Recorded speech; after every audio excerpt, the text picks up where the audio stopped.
Hallo?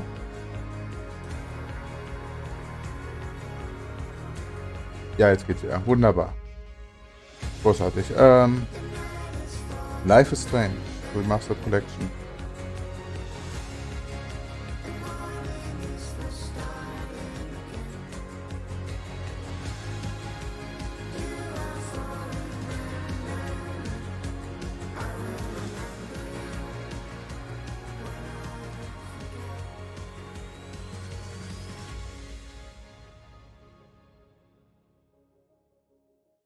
Life is Strange True Colors launches on Nintendo Switch September 10th. And Life is Strange Remastered Collection comes to Nintendo Switch later this year. There's something for everyone on the Nintendo Switch system. So, ich hoffe mal, alle sind wieder da. You are Star-Lord, leading a legendary band of heroes for hire in this thrilling action-adventure game. Jump on a wild ride across the cosmos, overwhelm opponents with Star-Lord's daring combat style, and encounter iconic and original Marvel characters. You'll call the shots for the unpredictable Guardians as you face cosmic threats to save the galaxy. You got this, probably. Marvel's Guardians of the Galaxy blasts onto Nintendo Switch October 26th. Worms everywhere!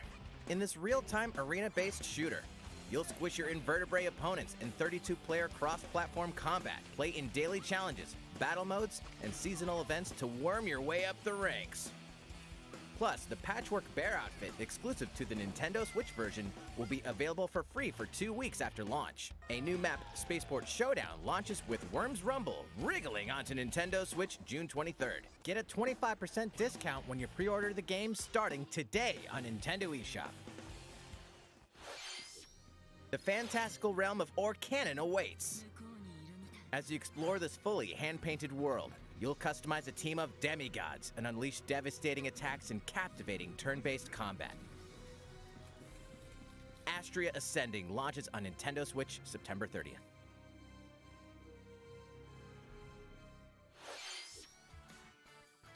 Return to the funny, charming, and quirky world of 2 Point County. In the wholesome management sim 2 Point Campus, you'll build and run your very own university the way you want it. Lots of creative tools are at your disposal to make the school yours and take your educational empire to the next level. Enrollment for 2 Point Campus starts on Nintendo Switch next year. Ja, bis jetzt ist nun nicht wirklich was dabei, was A beloved series rolls into mich its persönlich 20th interessiert, aber anniversary this year. was haltet ihr denn bis jetzt davon?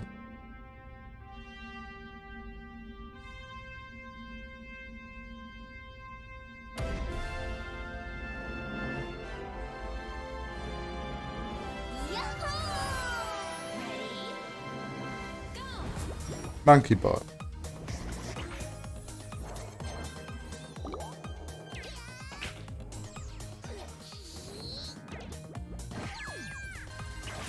Fällt mir ein, das ist das erste Spiel, was ich auf dem Nintendo 3DS gespielt habe.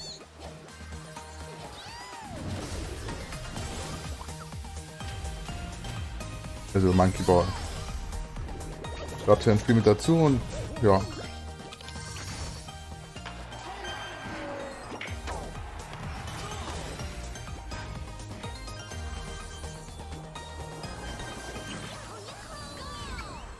Go Bananas wins Super Monkey Ball Banana Mania rolls onto Nintendo Switch October 5th. It's a blast from parties past, and you're invited. Ready for another round of Mario Party Mayhem? Of course you are! It's a superstar collection of Mario Party boards and minigames. Live it up on 5 classic boards from the Nintendo 64 era, including Peach's Birthday Cake and Spaceland. Each board is packed with zany events guaranteed to keep you on your toes. And when we say zany, we mean it. Jump, connect blocks, and give facelifts? In hilarious over-the-top minigames, all of which support button controls. With 100 minigames from the Mario Party series catalog, you'll have a blast in this all-star fun fest. Here's a little party favor. All game modes work with online play. Even if you're partying solo, you can randomly match with Das other gefällt dir? partygoers Das ist so worldwide. schön. Mir gefällt das Playing auch. a board game online Also, with friends? Save your progress mid-game, grab a das, snack, was sie für die Wii U then mal resume the rausgebracht haben, das Super festivities. Mario, das gefällt mir nicht. Und für die Stickers are Switch also glaube ich das available to letzte auch nicht communicate so. with others. Es ist It's weniger time diese to party klassische in Super Mario Party Party, was ich halt Superstars, launching on the Nintendo oder von Switch den system Teilen davor October kenne, was mir 29th. mehr so gefällt. Pre-orders begin today on Nintendo eShop. Das wirkt mehr danach. いかがでしたか？次の映像をご覧いただく前に少しだけ。すでに発表しているメトロイドプライムシリーズの最新作、メトロイドプライム4については、現在も鋭意開発を進めておりますが、本日はそれとは違う、もう Ja, 一 das つ sieht ganz gut aus, finde ich 新 auch. たなメトロイドを皆さんにご紹介します。こちらをご覧ください。 Metroid, muss ich sagen, habe ich noch nie ein Spiel von der Reihe gespielt.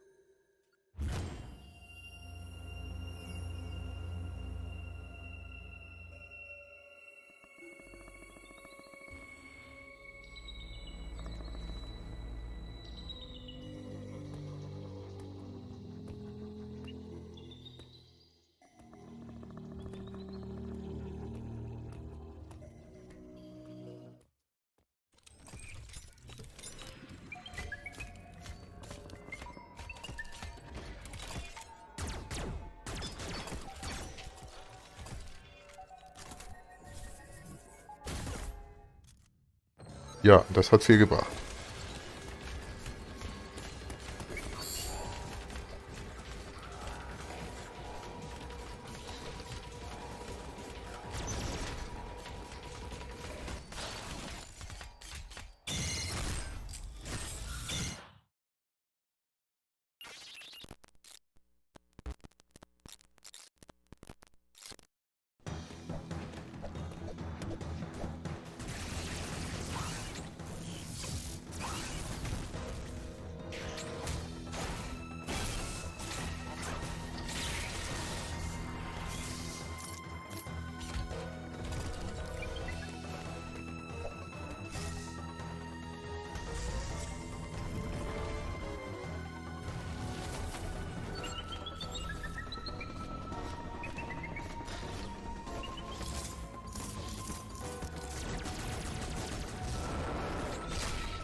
Also allgemein Jump'n'Run-Spiele würde ich, glaube ich, eher nicht spielen auf dem Kanal. Also ist auch nicht so wirklich meins. Zumindest nie auf Dauer, so zwischendurch mal.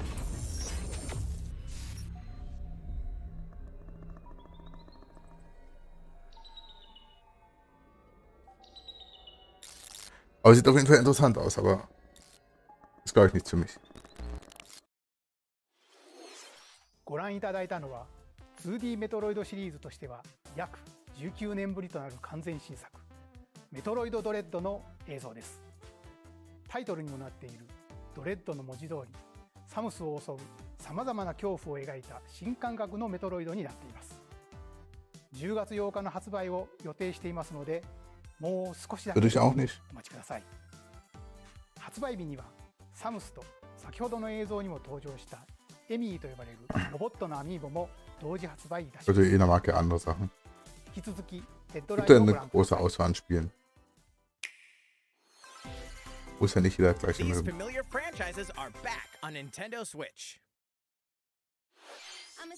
Get ready to get down in the latest Just Dance game.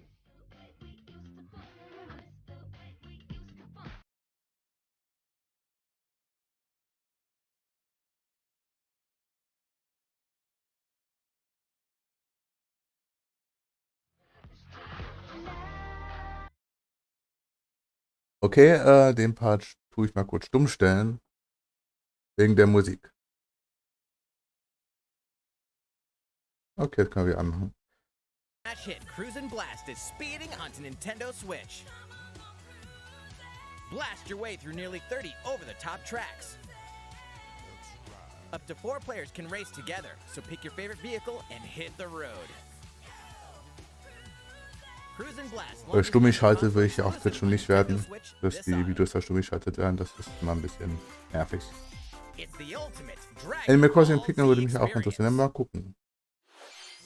Das Beste eben sich mal zum Schluss auf. Relive the story of Goku and other Z fighters through 4 sagas in this action RPG. Saiyan, protect the Earth from an invasion by Vegeta and Nappa. Frieza, take a stand against the evil Emperor. Cell, battle the androids in a fight to the death. Majin Buu, an epic showdown with the most fearsome foe. Along with the main story, you can explore the vast world of Dragon Ball Z.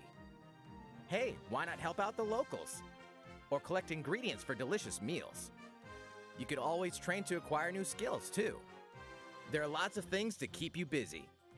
The boss battle episodes, A New Power Awakens Parts 1 and 2 is also included. Dragon Ball Z Kakarot, plus A New Power Awakens set punches its way onto Nintendo Switch September 24th. Grab a golf club and get ready to tee off. The Mario Golf Super Rush game launches soon. Here's a quick glimpse into each of the modes. Standard Golf. Toll. Take your time to read the wind and terrain on the greens. Hit different types of shots and aim for under par. Speed Golf. Smack your ball, then chase after it. Be the first to get your ball in the hole. Outpace your rivals with special dashes and special shots.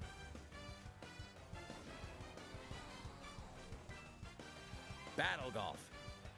Duke it out over 9 flag-marked holes in an obstacle-filled arena.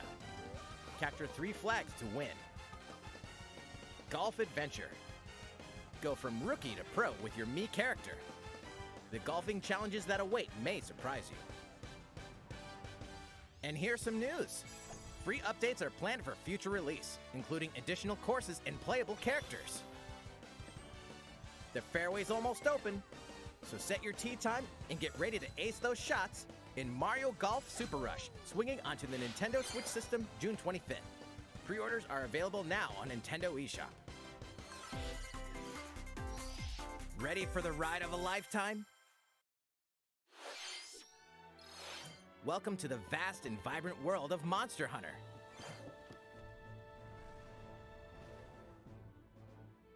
As a rider, Das Spiel wäre RPG das interessant adventure, für mich. you'll explore diverse landscapes by riding your Monster. Ich habe noch nie wirklich Monster Hunter Spiel gespielt, aber Gather materials such as honey and ore, then use them to craft wollte doch items for your journey. eher die Demo von einem.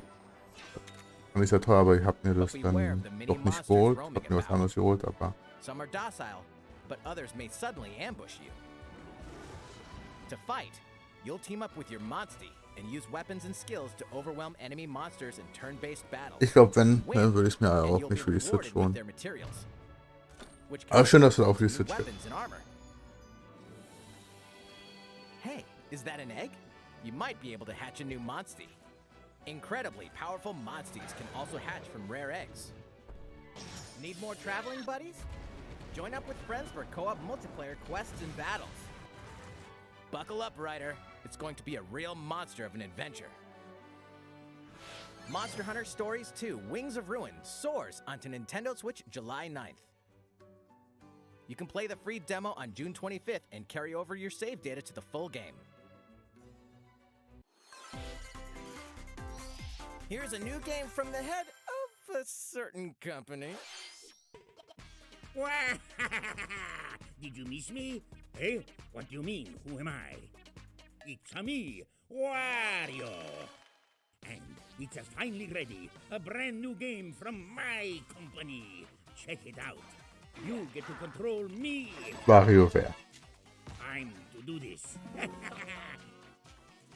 Look at me go. Wah, rats. Check out these chumps. They came back and they have wonderful... Also ich muss die Ewigkeit näher sein, als sie da ein neues Spiel rausgebracht haben. Not so bad. Use the spinny whatchamacallit. Ha!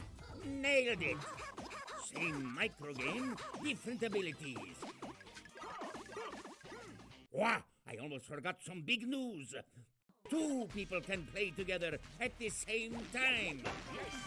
So play nice, or else. Eh? Not nice. All right, you. Yes, you, the one watching this. Better get ready for some micro game mayhem.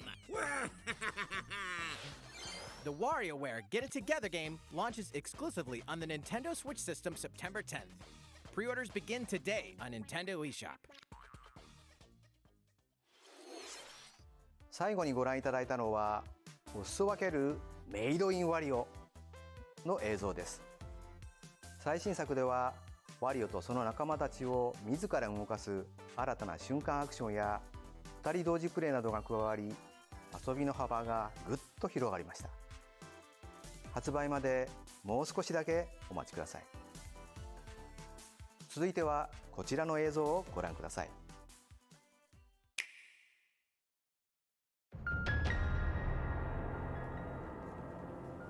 As a high school student living in Tokyo, your life is fairly normal.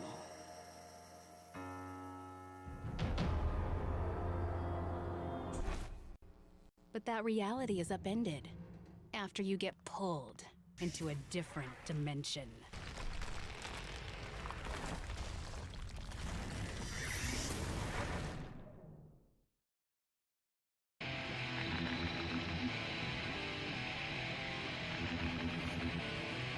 Another Tokyo exists, a post-apocalyptic world where angels and demons reside.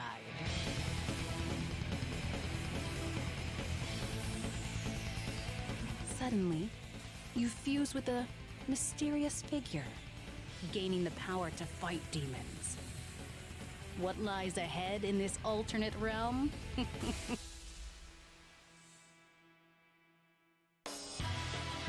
The world is now transformed into a sprawling, demon-infested wasteland.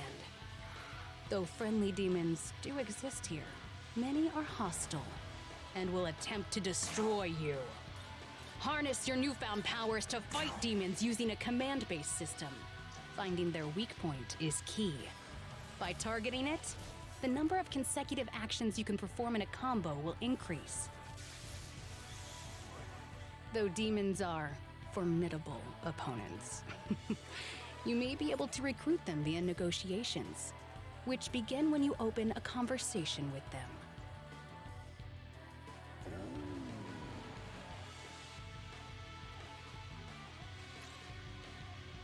If a negotiation is successful, a demon will become a powerful ally. In some cases, by rejecting a demon's request, they may feel motivated and join you as an ally. Demons that do join will fight alongside you and grow stronger. By fusing demon allies, another demon can be created.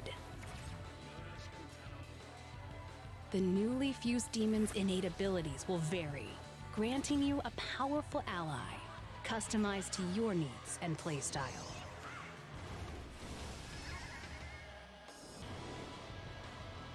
Challenge the many demons roaming this post-apocalyptic world by harnessing the power of your own. What destiny will you choose? Shin Megami Tensei 5 will launch exclusively on Nintendo Switch November 12th. Sieht interessant aus, ご覧いただい aber たのはアトラスさんの新女神転生5です。シリーズ完全新作 ich finde so ぜひご覧ください。 Anime-Style-Games sind nicht so. 引き続きヘッドラインをご覧ください。 Nicht so ganz meins. Celebrate 10 years of Danganronpa in despair. Ahem, ahem. Testing, testing. Mic check 1, 2. This is a test of the school broadcast system.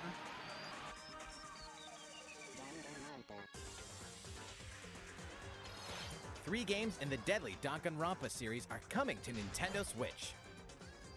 I am this school. Monokuma, the self-proclaimed school headmaster, has trapped you and other high school students in a game of literal life and death. Unfortunately, the only way out of the school and this lethal game is to betray the other students. And so it begins. A box has been discovered. When a student meets their demise, a class trial will take place to reveal the culprit. You're the culprit, aren't you, Mia? Tanya, I have no idea. They probably moved the body there. Use the evidence you've gathered to refute contradictions and find the guilty party. Sneak attack. No, it's wrong. Are you okay? Plus, the board game from Danganronpa V3 Killing Harmony has been expanded into a standalone game. Danganronpa S Ultimate Summer Camp. An all-star cast of characters from the Danganronpa series will come together to battle at a tropical resort. Who's the strongest of them all in this ultimate beach brawl?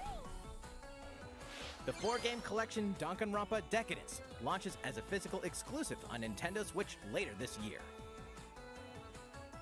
All 4 games will also be individually Also ich available glaube on Nintendo irgendwie eShop.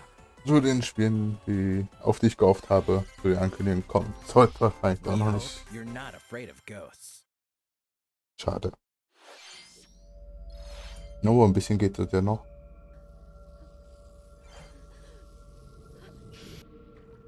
In this horror adventure game, you'll uncover the mysteries surrounding the ethereal but deadly Mount Hikami, believed to be at the center of many disappearances. Ghosts frequent this mountain. Your only defense is a camera that can repel and cast them out.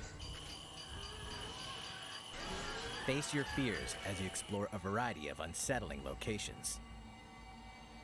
This spine-chilling story features various protagonists, letting you experience the game from different perspectives. New costumes and photo modes are included in this version. Can you investigate Mount Hikami and stay alive? Project Zero, Maiden of Black Water, creeps onto Nintendo Switch this year. These games and DLC are coming soon, some even today. Your war is not over. Raise hell in the first campaign expansion for Doom Eternal, The Ancient Gods Part 1.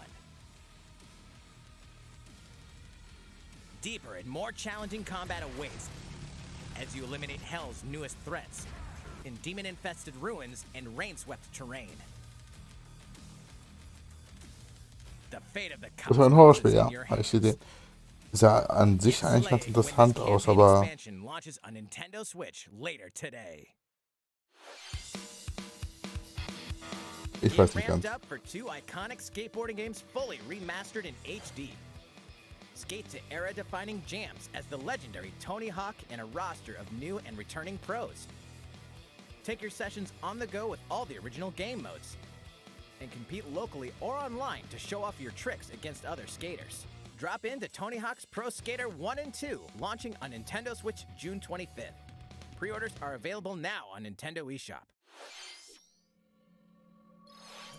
After 4,000 years, Na, schlecht wird das nicht. Nein, überhaupt nicht. War, sah richtig gut aus, aber ich gibt da verschiedene Arten von Horrorspielen und das wirkte irgendwie nicht so ganz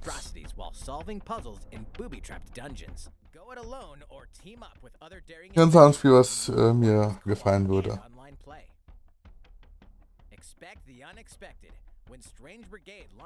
Aber ansonsten sah ganz gut aus, also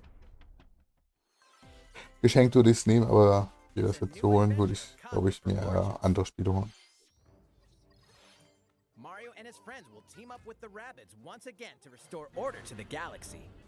Ach, das Spiel, was Nintendo versehentlich selber geleakt hat.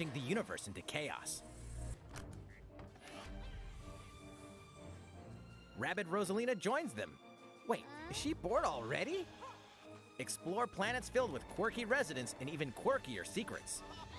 Einem kann auch nicht alles gefallen, ja. And in this Habe ich ja fresh vorhin take auch on the dabei mal tactical gesagt. genre, our heroes can run freely around the battlefield, creating new strategic and chaotic possibilities. So aim for victory with a little help from your friends. Wait, who's that? Well, one thing's certain. This is gonna be one heck of a galactic adventure. Mario plus Rabbids Sparks of Hope launches into space or onto Nintendo Switch next year. Ich bin mir immer noch nicht sicher. Die haben ja schon mal ein Mario und Rabbids Spiel rausgebracht. Und ich bin mir noch nicht sicher, was ich von der Kombi halten soll.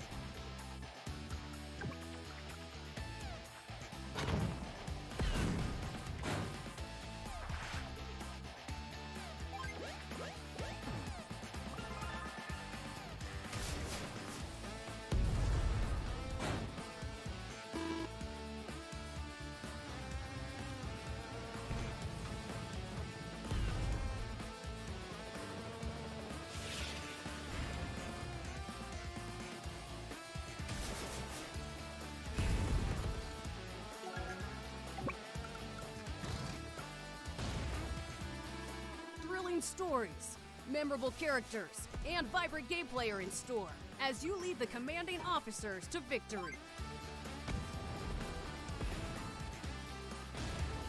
Play the first 2 Advance Wars campaigns in Advance Wars 1+2 Reboot Camp, marching onto Nintendo Switch this winter. Pre-orders begin today on Nintendo eShop. いかがでしたか？今回のダイレクトは次が最後の紹介になります。Letzten Bekanntgaben für heute. Da bin ich jetzt mal gespannt. Das sieht doch... Okay. Zu früh gefreut.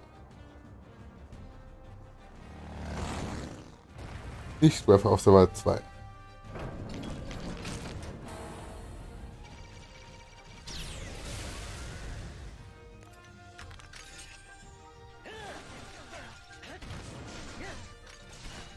Schade.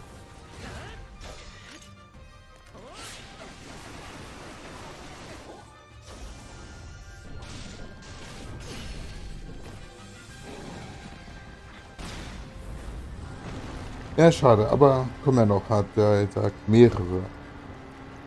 Die letzten Bekanntgaben, also mehrere.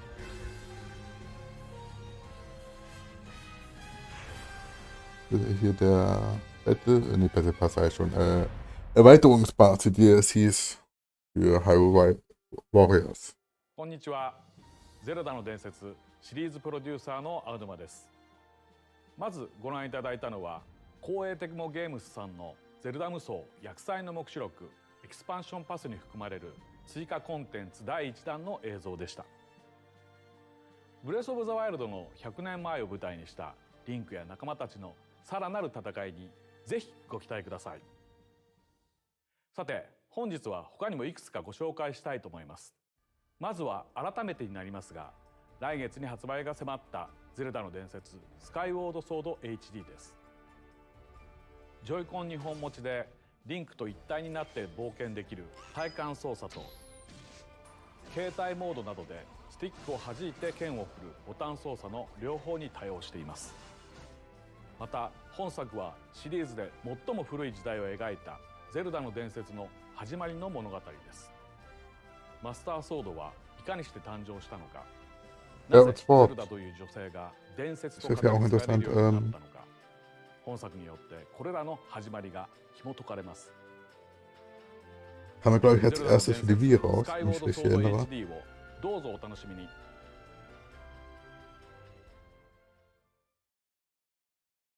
次に、 Das will ich mir gleich mal im Hinterkopf behalten. 実はこんなものを作っています。ゼルダの伝説が遊べるゲーム&ウォッチです。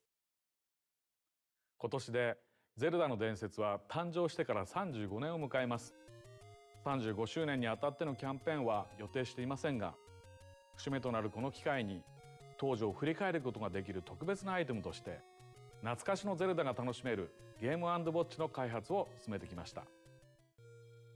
収録しているゲームは初代ゼルダの伝説、リンクの冒険、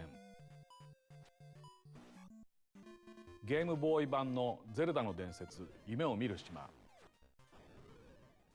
そしてキャラクターがリンクになったゲーム&ウォッチのバーミン、じっくり遊べるゼルダから気軽に遊べるバーミンまで4種類のゲームがお楽しみいただけます。またゲーム&ウォッチならではのウォッチ機能として、初代ゼルダの伝説をテーマにした遊べるゼルダ時計と、リンクの冒険をテーマにした遊べるショートタイマーをご用意しました。その名の通り、どちらもリンクを動かして遊ぶこともできます。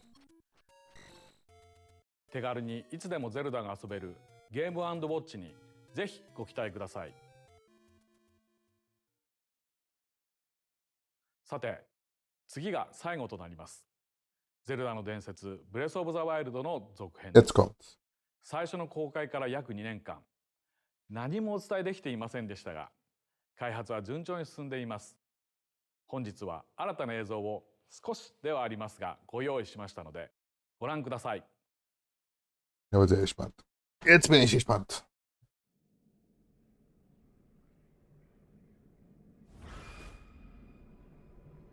Einmal auch den Ton ein bisschen lauter.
Hier haben sie nicht gezeigt, aber das, was ich ja, gefällt mir.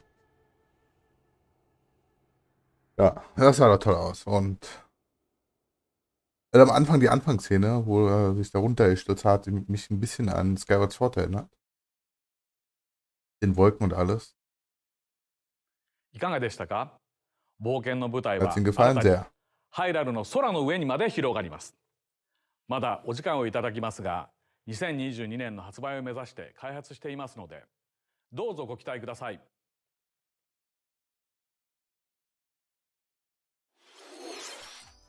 いかがでしたか？ Und das 本 war 日 schon. の任天堂ダイレクトは以上になりますが、今回紹介できなかったさまざまなタイトルについても開発を進めていますので、今後も任天堂スイッチにご期待いただければ Ja. と思います。 Über Animal Crossing haben sie nichts ご視聴 angekündigt ありが und とうございました。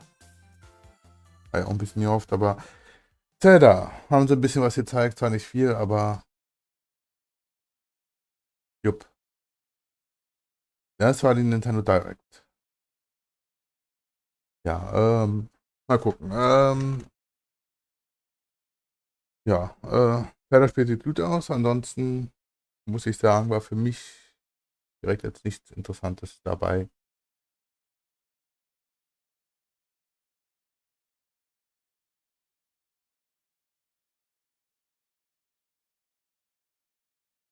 Jetzt müsst ihr gleich ja auch das ja, Nintendo Treehouse anfangen gleich. Wollte ich fragen, wollt ihr das auch sehen? Das ist halt komplett auf Englisch, ohne Untertitel, weil das halt live übertragen wird, direkt von der E3. Wo wir das Ganze hier auch noch mit uns anschauen. Mit Musik kann ich aber erst ein bisschen abspielen noch, bis das anfängt.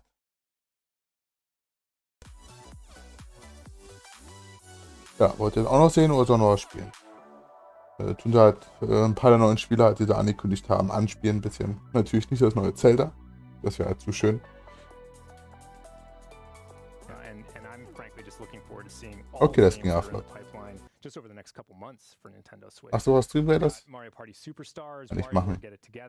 The expansion for Hyrule Warriors Age of Calamity, The Legend of Zelda Skyward Sword HD, Mario Golf Super Rush, Advance Wars 1+2 Reboot Camp, and of course Metroid Dread. I am just. Kündigt gerade an, dass wir einige Spiele anspielen werden. Ich mache das mal hier in klein, dann geht das Ganze flott, dann muss ich nicht rübergehen. Machst du das ganz fix? Das sieht gar nicht gut aus. Das gefällt mir gar nicht. Hauen wir das mal hier hin und hoffen mal aufs Beste.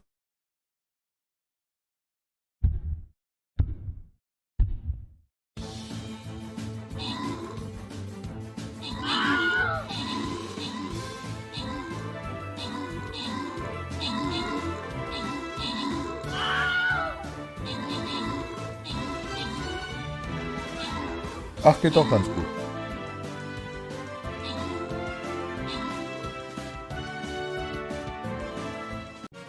Waren meine Sorgen unbegründet, haben wir es geschafft. Als Belohnung haben wir Gold- und Flaggenträger-Schriftrollen für Betty Erste und Mira Delian. Mal gleich weiter. Direkt weiter geht's. Ah, da haben wir auch wieder einen hier Gegner. Da schauen wir da bestimmt auch. Nein, dich nicht. Ich packe kommen wir dahin. Platziert ihr eure Truppen und dann gehen wir auch direkt wieder hier. Grateful we are to everyone watching today. Thank you for sharing this time with us, and we hope you enjoy it. Yep. Thanks again, everyone. We can't wait to hear what you think. And with that, I'll turn it over to Sakamoto-san and the Treehouse team. Ja. Erzählt ihr doch mal, auf welche Spiele freut ihr euch so am meisten, die angekündigt worden sind? Und was hättet ihr euch denn so gewünscht, was angekündigt werden würde noch?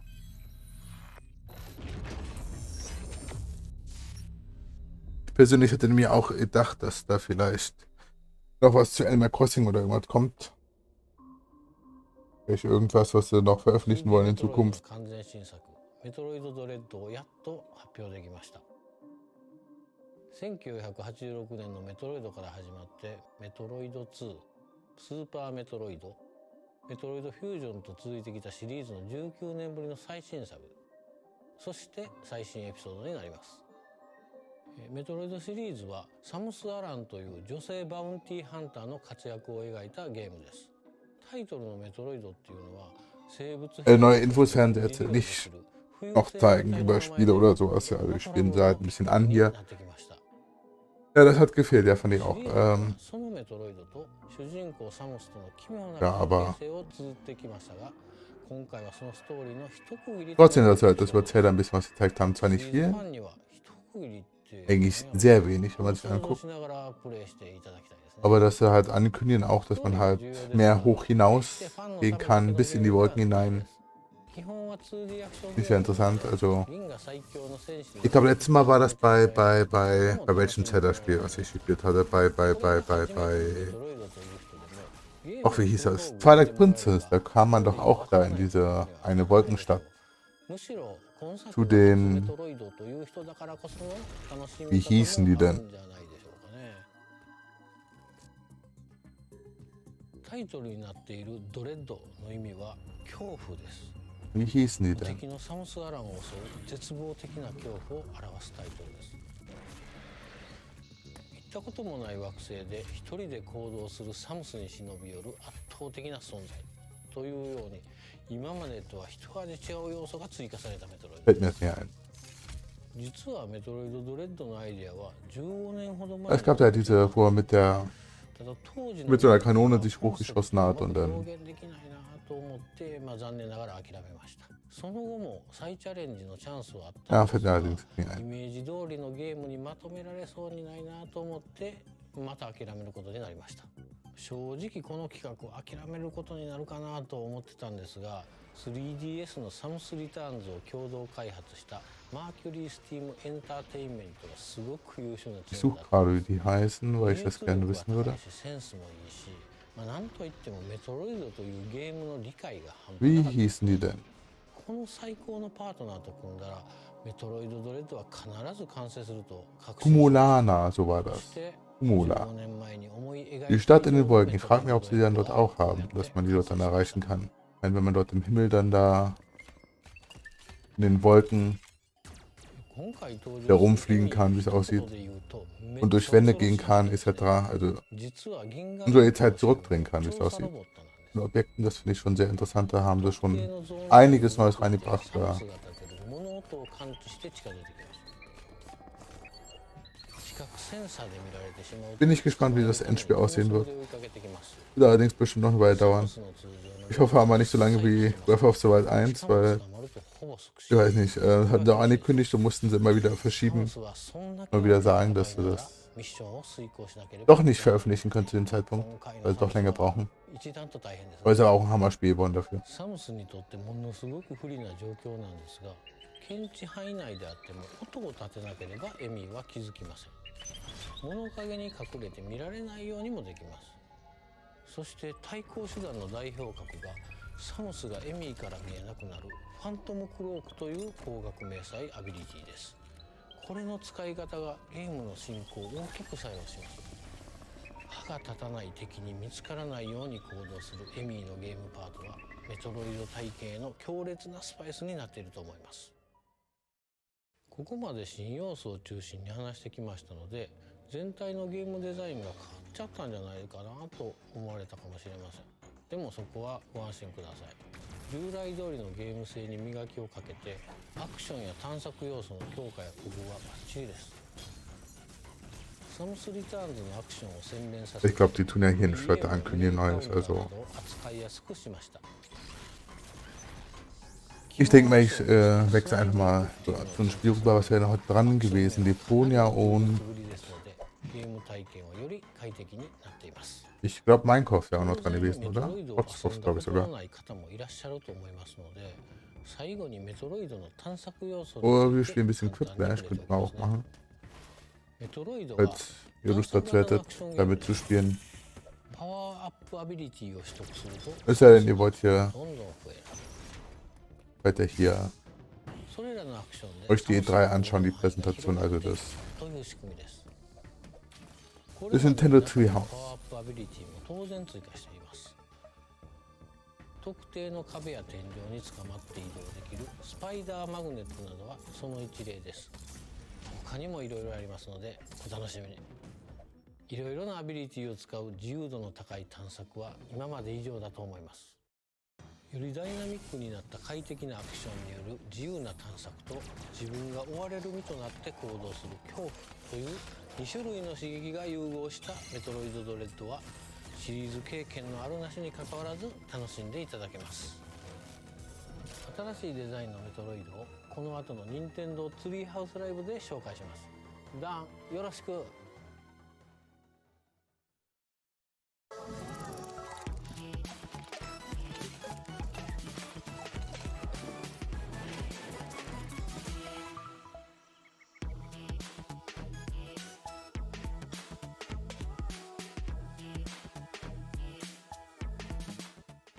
Thanks, Sakamoto-san.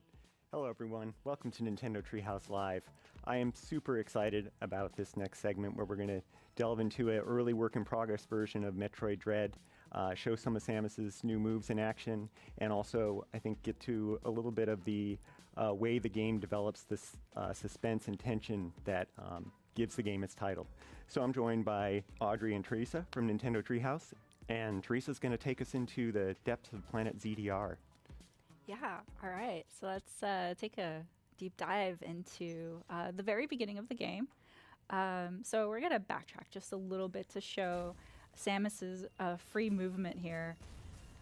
Erst kann er Quiplash spielen. Da bräuchte ich halt nur noch 2 Mitspieler mindestens. Sonst würde es nicht funktionieren. Also wenn sich hier nicht 2 Leute melden, dann geht das leider nicht.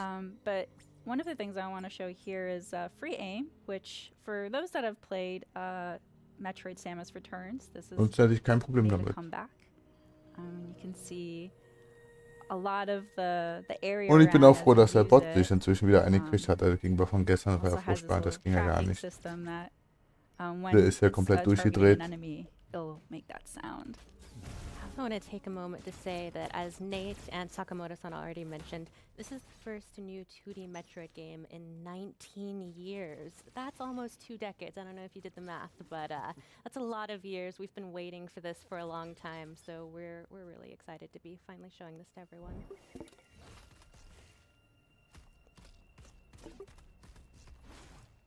Here's another returning move from Metroid Samus Returns, which is the melee counter. Ansonsten könnten wir halt auch hier streamen wir das Dungeons spielen. So ist ja auch was komplett anderes. Wenn wir Royal wäre auch eine Möglichkeit dazu. Haben wir eine Liste an Möglichkeiten. Come back. The melee dash. I really love that because it doesn't break momentum. I can immediately do a counter and immediate damage to an enemy. Yeah, something this game does really well is improve upon the improvements from Metroid Samus Returns. Hoffen mal, niemand erwartet hier, dass ich übersetze. Free aim and the melee counter in that game. And here we have the running free aim, which gives you even more freedom, and the dash melee. So instead of having to stand still and wait for enemies to attack you, you can just go get them, which really has great movement to this game. Yeah, I love that. like Samus Ja, das tut mir aber leid. so well, and it's just all that freedom. It's just Übersetzen ist probably the smoothest schlecht I've bei mir. Ganz, been ganz able to schlecht. control Samus in a really long time. Absolutely, and you've opened up the map screen here, something Wenn das that, jetzt eine Aufnahme Metroid wäre, fans könnte ich das know ja vielleicht to zwischendurch love and anhalten, adore. übersetzen, aber jetzt direkt live The übersetzen, map ohne Pause decision is just as zwischen. important in this game Und as jetzt, wenn sie ever, Dolmetscher and it nehmen, really shows you the wird ja classic gesprochen, dann wird eine Metroid Pause game gemacht, wird gameplay übersetzt, progression, dann geht's which is weiter. back in full force in this game, where you look at your map, Mir würde die Pause identify fehlen. areas that you haven't been to yet or aren't able to access yet. You try and find another way through, find a new ability, push your way forward, fill in the map, lather, rinse, repeat. So that's back and better than ever, in my opinion. Yeah, and this area here is blinking white because there's something here that I haven't discovered yet. So I could use markers to kind of pinpoint it, just in case I don't have an ability, and I have to backtrack here once I'm able to explore it. Yeah, don't sleep on those markers. Those can be really important in this labyrinthine world. Sure. But this looks curious. It is really a part of the charm of Metroid, though, having this renewed sense of purpose in your backtracking paired with pushing forward. Yeah, another thing I want to pinpoint is the amount of work the dev team put in Samus's animations. Like, just her animation of gripping the walls when she can't move, or like holding onto the ledge. It's just so looking smooth. around. Yeah, you'll notice little touches everywhere, so keep an eye out for them. Oh. And that seamless transition to these sort of story scenes is great. Little moments like this, when you're in helmet view for a moment, really add to the isolation and the tone of this game. Yeah, no, this game is a sequel to Metroid Fusion, but you can see that her suit looks a little bit different than that, so that'll be a story element that people will find out what happened when they play the game. We don't want to spoil too much. Obwohl, gerade bei dem Spiel sind hier Metroid.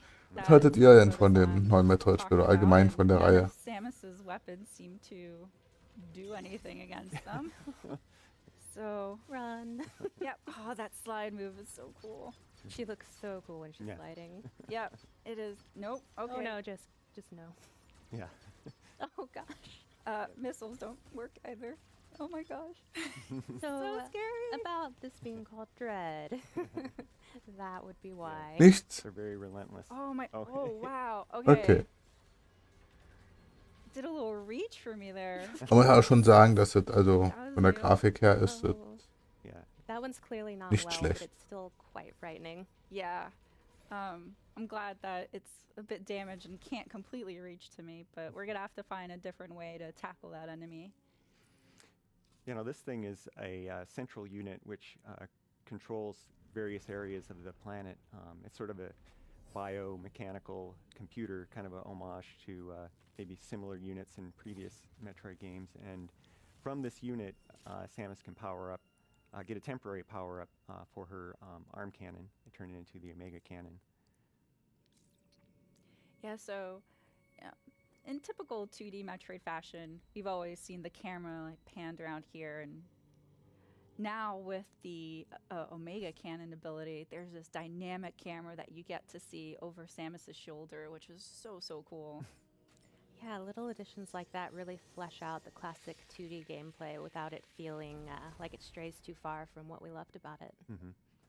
Just makes it seem really powerful. Right. Let's see if this works against our Emmy friend here. Takes a little while to charge up, so it does. Don't wait too long. Okay. Oh, I wanted to make sure I had it line of sight. I hope you enjoyed that. That's your one shot at it. Yeah, so it's so powerful that in order to take that Emmy down, we lose the ability of the Omega cannon, and it goes back to a regular arm cannon. It was worth it, though. We can breathe easy now. It was. For a moment.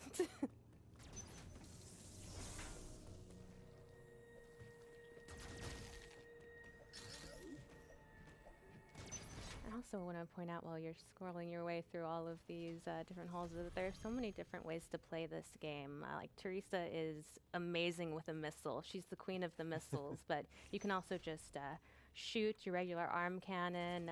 You can try and avoid enemies altogether, try and hit them all. Really, it's up to you what kind of Samus you want to be. Yeah, and as Audrey pointed out too earlier, that you could use free aim to do more like line of sight shooting, but you could also just free aim shoot. Ich werde vermutlich auch nicht jetzt das gesamte Nintendo Treehouse hier zeigen. Also das geht ja, glaube ich, 3 Stunden lang und obwohl würde eigentlich gehen. Das ist ja eigentlich die Zeit, die ich mal streame. Also könnten wir komplett uns angucken, aber Yep, these are the entries to the various zones that the EMI are patrolling. mal schauen. And once you're in there, you need to be on the lookout for those. Yeah, you can hear in the background, the music is so atmospheric. It really puts you on pins and needles just listening to it. Very, I am completely on edge because it's like really eerie. Can't seem to climb these yet. Not yet. Yeah, just the detail in the backgrounds and things is great. Oh, and there he is. There it is. Now, especially during moments like this, you can really appreciate how cool it is to have an HD 2D Metroid game. We tried that already, Sam. It's not gonna work. Hey, it was worth a shot. Just try again. Maybe it'll work on this one. Now run. So luckily, this EMI can't go through tight spaces, so I have an advantage here. Somehow Emmy doesn't seem worried. Oh, okay. Oh, it's fast. Oh, you're following me. I see. Okay, you gotta get away from that. That's my recommendation. Yeah, when they go into this patrol mode and turn red, the door locks until they sort of lose track of you. It's still trying to get at her. Oh yeah, it's still looking around, but... Ooh, find another way to get to me. Yeah. Also, I don't know if it's my heart throbbing through my hands or if the controller, but it's pretty nerve-wracking when facing the EMI. They're terrifying species. Yeah, T makes it seem like she's calm, cool, collected, and badass. I like to pretend that she's actually as nervous as I am when I play it, but I don't think it's true. I do want to point out, like, also the backgrounds, like the amount of detail that the development team has put into, like, not just the enemies in the forefront, but also in the background. I don't know if you guys can tell the shimmering thing in there. Out there, it's moving. Okay. That doesn't bode well. Yeah, well, probably. Note that for the future. Yeah, some of those details kind of tell the story as effectively as, you know, a voiceover or anything. Yeah, if you want to Nee, ich glaube nicht. Weil mich das Ganze ja auf Metroid und allgemein nicht so ganz interessiert. Ich glaube, ich wechsle mal rüber. Also wir machen was anderes. Mal kurz weg und danach machen wir was anderes. Ich lasse mir schon was einfallen. So, the thing about Metroid enemies too is that some of them have patterns and you can counter them, and others don't, like this one. So I'm just gonna blast him. Move him out of the way so I can use it. And this room is a communication room with Adam, who happens to be Samus's ship's PC or computer. We're going to skip this part here just because we don't want to spoil any of the lore, but Dan, if you could summarize for the folks. Ich meine, ich kann auch zu Metroid spielen und allgemein zu den Spielen, die sie hier wahrscheinlich zeigen werden, nicht viel sagen. Ich habe die Serie noch nie gespielt. Interessiert mich auch nicht wirklich für die Spiele, für die mich interessiert habe, zeigen sie heute leider nicht weiter. Wäre halt für euch, glaube ich, ein bisschen langweilig.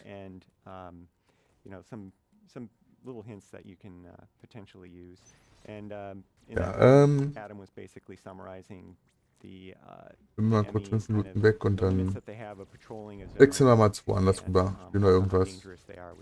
Equiplash, vielleicht was anderes. Mal schauen.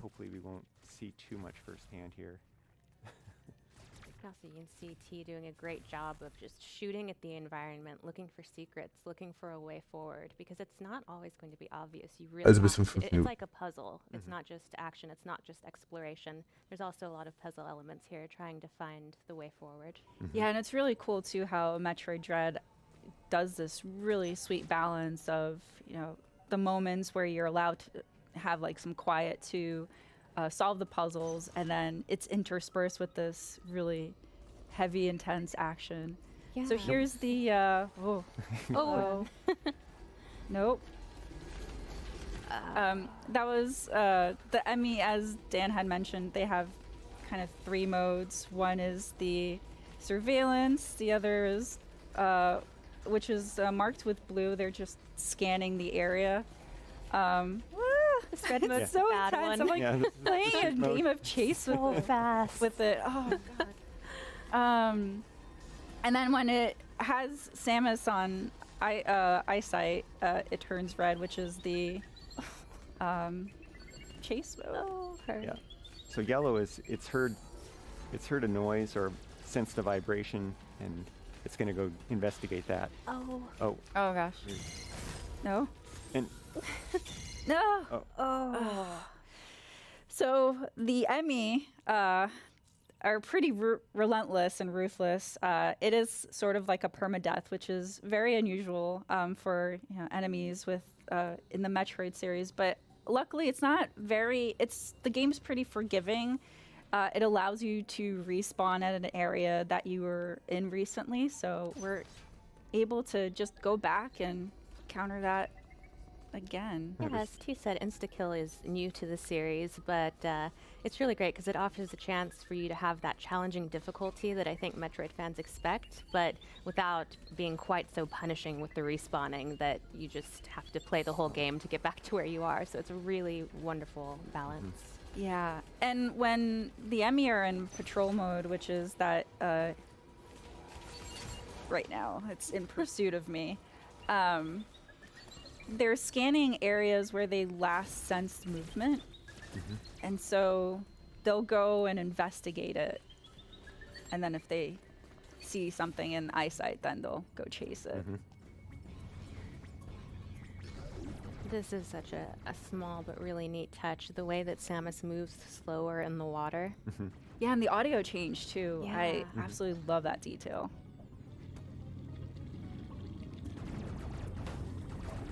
Always, there's always one little that one straggler there. I don't need a save. I'm feeling brave. Oh, nice dash meleeing.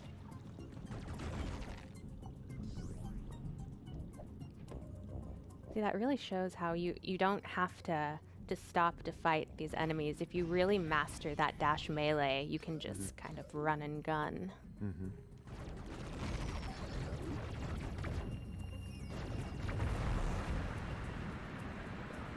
Little water puzzle. Yeah. Really love the animation of the water flowing from one area to the next. Such a cool detail. Yep. Now that the water levels changed, you have access to other areas.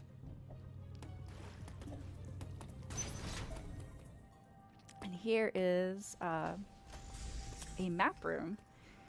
So interacting with these rooms will grant me more visibility to the area that I'm currently in. So we sort of lightly touched on the narrative of this game, which occurs in the events post Metroid Fusion, and so that's why Samus's look looks different. But also to point out, back to Audrey's point about, the game is about exploration and action, and so this area map upgrade allowed me to see more about the map, but you can see that there's still a lot of obscurity here, and so you need to explore in order to uncover more of the area and also any secrets involved. So yeah, it's also worth noting that this series and this game is full of really juicy lore. So whether you're a new or returning Metroid fan, if you've never played a Metroid game before, it really gets you up to speed with anything you need to know to enjoy the story. And if you are a longtime Metroid fan, you have a lot to look forward to. As Sakamoto-san said, this concludes the story arc between Samus and the Metroids. So we've been waiting a long time for this, and it delivers. It's that little enemy that Teresa just blew up. It's kind of like an item pinata. Gives you a lot of missiles. Yeah, defeating enemies is definitely a boon because it grants you replenishment for energy and also missiles. So definitely want to defeat enemies for that. Yeah. I just didn't expect the Emmy to be right on top of me when I destroy the Autols. That little beeping sound, I hear it in my nightmares now. They always come up with Oh, he's persistent. It's persistent. very inconvenient. Another little interesting detail about this game is normally in Metroid games, you start at the surface of the planet So, da and ich you ein bisschen work länger your way gebraucht. deeper. But in this game, you actually start deep within the planet Ah, da bin ich jetzt and wieder. try and work your way to the surface. And so that yearning towards ascension really adds to the tone of this game as well. Oh, that was a sick slide. So, ja, dann würde ich mal sagen, 8 bis 5 Minuten warten noch, bis Love früher that das you zu Ende don't ist und have dann to gehen wir rüber. necessarily wait for an enemy to attack in order to counter in this game. Was anderem. If you keep an eye out, you can actually sometimes counter before they start their Wenn euch attack. das halt weiter interessiert hier mit dem Nintendo Treehouse, könnt ihr auch zum Twitch-Kanal von Nintendo rüber wechseln. Just one missile though. That's Würde ich verstehen. Ansonsten Oh, of course. würde ich mich natürlich mal freuen, wenn ihr hier bleiben würdet. There you go. I got it. Yeah. That's the other thing about the dash melee is that if you use that on an enemy, you will get, I think, a few more extra items. Here's our first upgrade, the Charge Beam. So very iconic to the Metroid series. So Samus, starts off without any abilities and slowly becomes more powerful and able to tackle stronger foes, but also be able to uncover or explore new areas that you weren't able to before. Yeah, and suit upgrades are another classic part of Metroid gameplay that is alive and well in this game. I also love you can see, if you keep an eye on the background and stuff, there are all kind of cool statues and architecture that really piques your curiosity about the lore of this world. Nice. Ich glaube, danach spielen wir Fox kostet ein bisschen weiter. Das hat man ja letztes Mal gemacht. Ich glaube, da I hatten love wir that too. Kupfer Using the Charge Beam to make a Charge Beam spin ein attack bisschen auch and gesammelt. defeat some of those enemies is really handy. Oh, that Kupfer, Tropfstein, alles mögliche. got some more life, which is always a plus for me. Need that.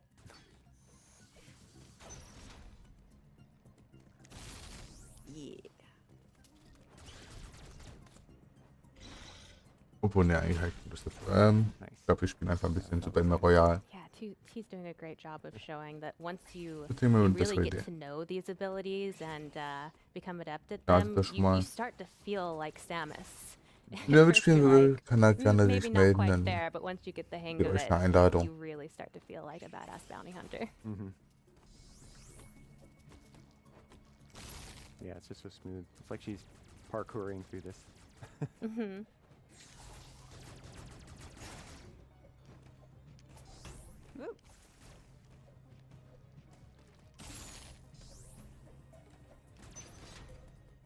So, das Spiel startet schon mal im Hintergrund, aber ich glaube, ich das hier erstmal abschalten. So, weg damit und ja. So, das halt nochmal kurz laufen. Ich brauche noch ein Momentchen. But Muss we ein are bisschen was able to access umstellen. this door that we weren't to before. Ah, and here's another Emmy door. But in order to not spoil any more surprises here, we're going to leave this as a cliffhanger and end our segment here. All right. Well, that's all we've got on Metroid Dread for now. Obwohl wir erstmal gucken. Thanks, Teresa and Audrey. Next up, we've got some Mario Party Superstars to show you. So stay tuned. Ach nee, wir spielen ein bisschen zu Battle Royale.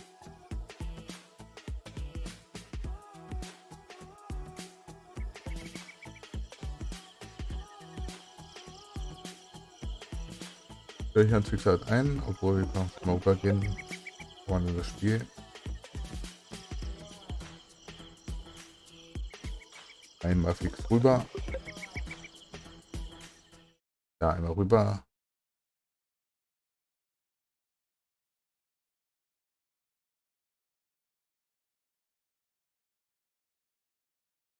Das einmal ausblenden und den Tonfächer anmachen.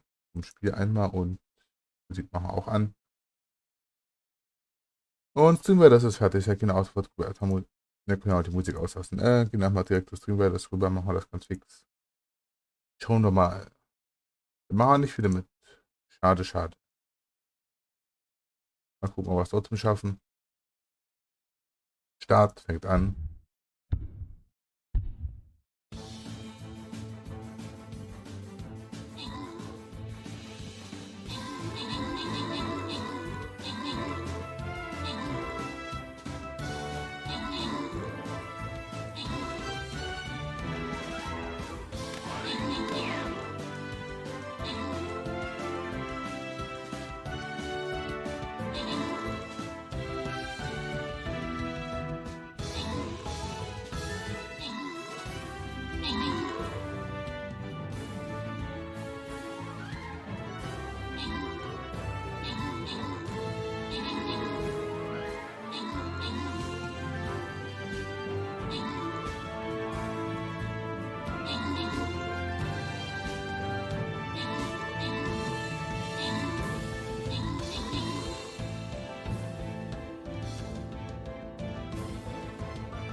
Das sieht nicht gut aus.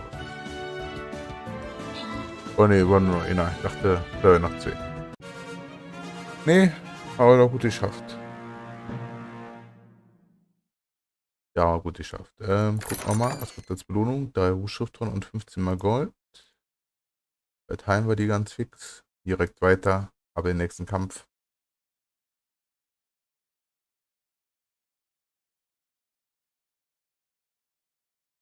Nur ein Gegner diesmal hier. So, dann platziert ihr eure Truppen und wir starten mal. Wir haben ein bisschen Musik ab. Wechseln rüber zum Spiel.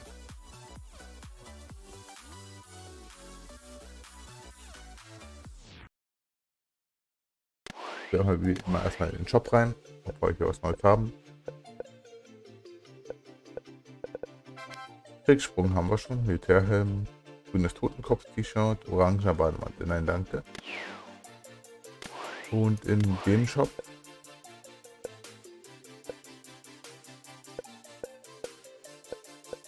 auch nicht wirklich. Gucken wir mal, irgendein besonderer Modus? Nein. Dann starten ein paar Solo-Runden. Mache Handstar-Ball-Kills. Das wird eher komplizierter. Hätte ich letztes Mal so die Aufgabe. Aber Scharfschützengewehr-Kill. Mache Kills. Das geht noch. Öffne Mauskisten. Das ist etwas schwieriger. Zerstöre Rüstung. Das geht auch noch. Mache Hamsterball-Kills. Scharfschützengewehr. Na, großartig.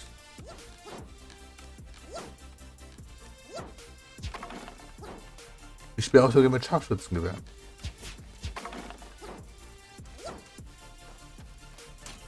Deswegen lasse ich die auch mal liegen, weil ich sie so mag.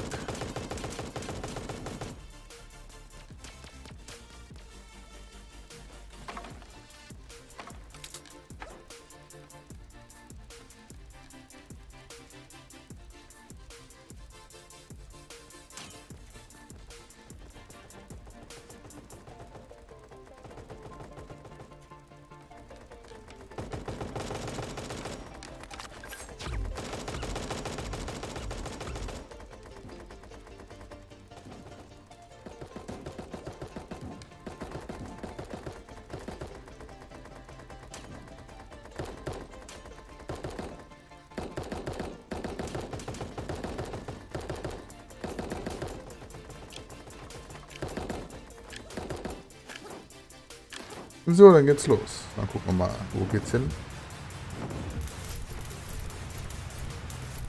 Da springen wir da raus. Auch wenn das wahrscheinlich ja keine gute Idee ist.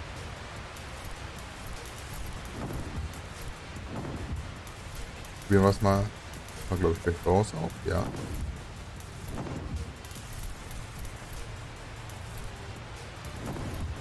Und raus hier. Eigentlich viel zu spät. Das ist gar nicht gut. Komm, springen, springen, springen, springen, springen. Fall schneller. Fall damit.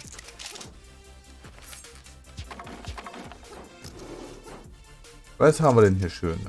Fall damit. Okay, was soll ich mal? Hamsterball-Kills und Scharfschützengewehr-Kills. Gucken wir mal, ob wir einen Scharfschützengewehr finden.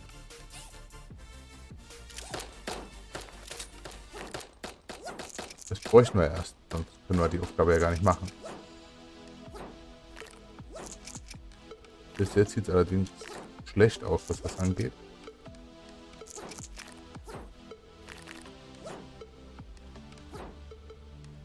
Nee, nichts da. Das war alles damit. Da haben wir doch was. Nehmen wir dich mit.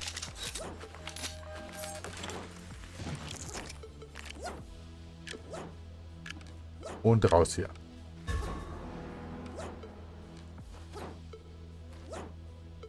Und nichts? Nein. Munition ist voll.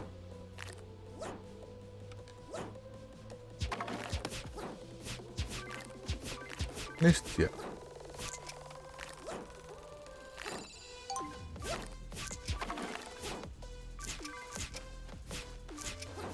Was haben wir denn da? Das nehmen wir erstmal mit.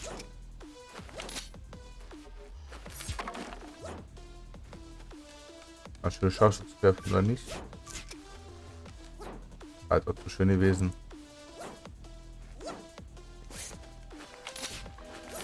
Gleich hier dran. Check mal her. Nicht. Nicht. Dann rollen wir mal los. Vielleicht schaffen wir es auch mal zu überrollen. Das wäre nämlich ein Zug.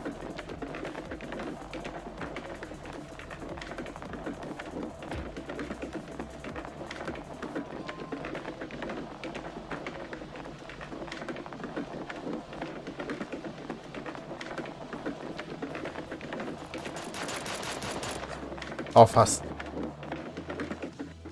Fast.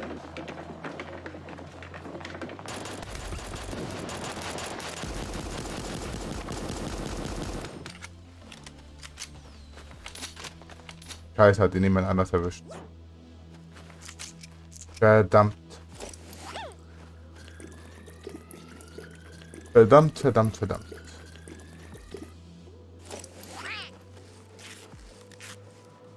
So, erstmal reparieren. Komm, komm, komm. Einmal noch. Dann alles einsammeln.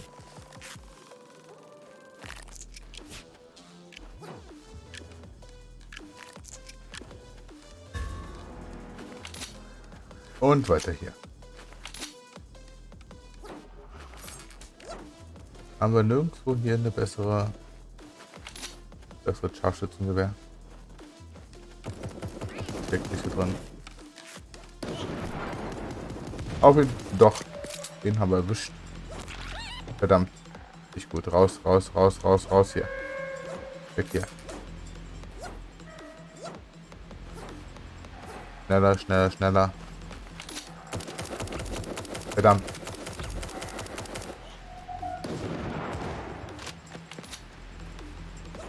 Komm, trink, trink. Trink, trink, trink, trink, trink.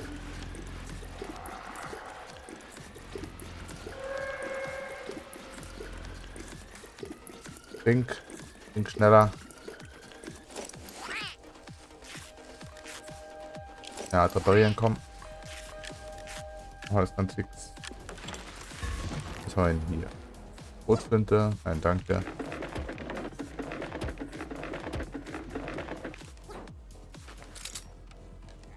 Nusch, hier. Das steht da ja bestimmt mehr als Kill. Eigentlich schade. Alter, Schnauze ist so einfach. Da oben ist einer.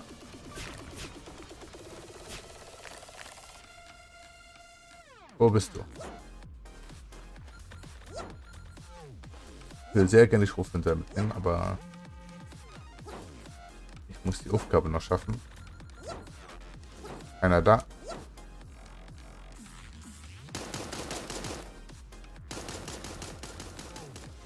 Ja, schießt ihr euch dann mal alle tot. Wir könnten vielleicht den ersten Platz noch schaffen, das wird dauern.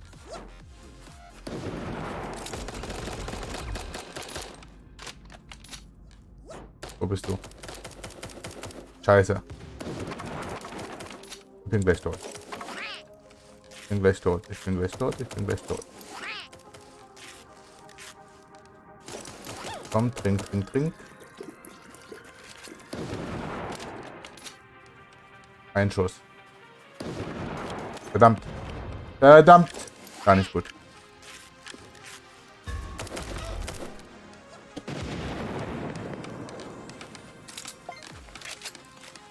Na, dritter Platz. Nicht schlecht. Machen wir direkt vierter. Ach, wer dritter. Dann halt in vierter.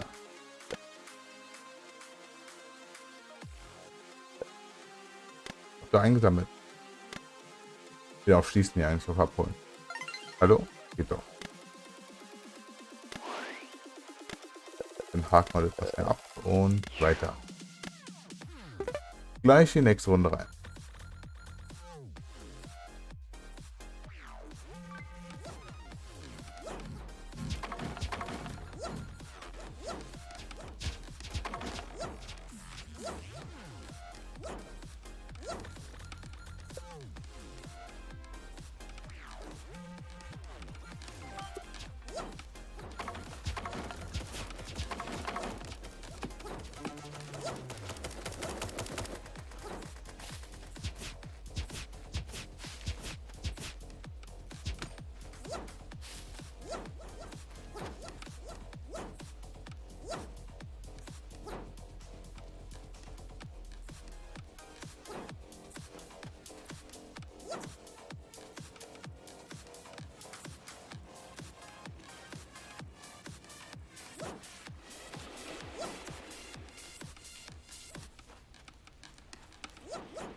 Gucken wir mal. Ich hoffe, dass diese Runde besser. Boah, nur ein. Ach, 4 Stück. Innerhalb von einem Tag. Das wird ja was werden. Weil ich finde 1 schon schwierig genug, aber. Wenn Sie meinen, ich bin auch noch zu spät abgesprungen. Den meine ich nicht. Ich gehe hier runter. Da unten keinen Sinn mehr, sind schon zu viele. Haben schon alles abgegrast.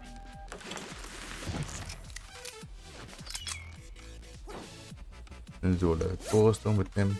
Der wird 3. Damit.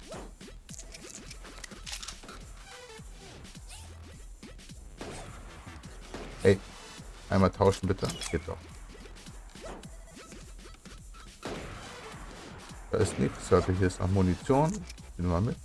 Auch mit und weiter.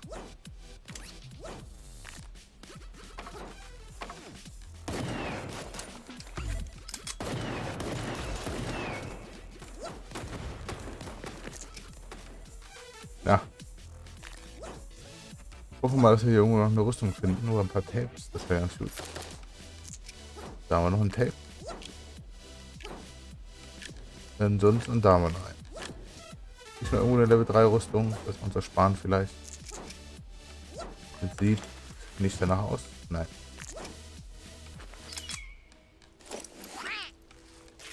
Dann einmal ganz fix separieren.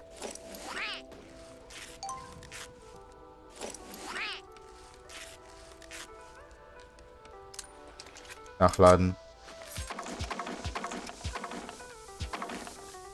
Kommt schon ein paar Tapes. Haben wir wieder 3 Stück.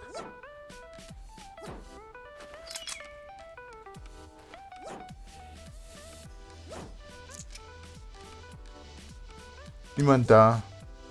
Am Plan abgegrast, verspielt.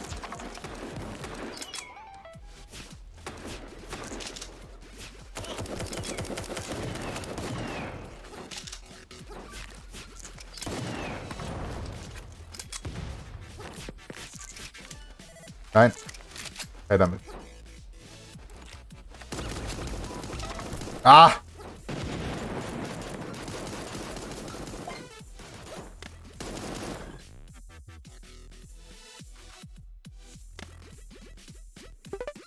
Das war nichts.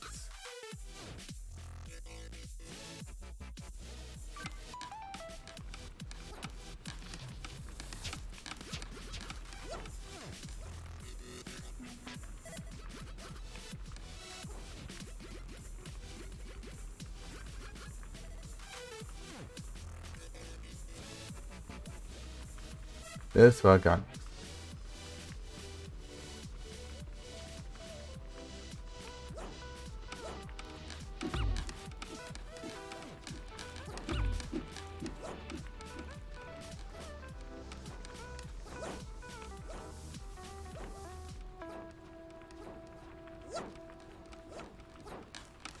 Dann heißt es erstmal wieder ein bisschen warten.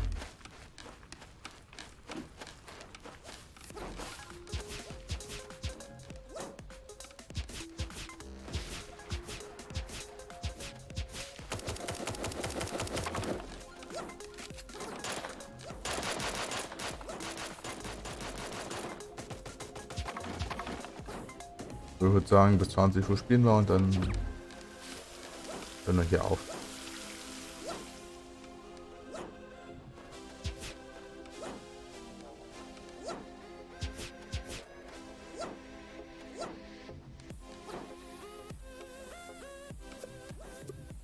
Und mal gucken. Vielleicht auch ein bisschen später, je nachdem. Die Aufgaben würde ich schon gerne schaffen. Ist ja hier so nebenbei. Aufgaben würde ich schon schaffen wollen.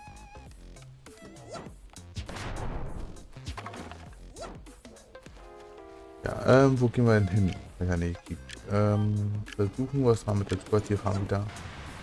Oder nein? Gehen wir zur Bühne, da haben wir eine größere Auswahl.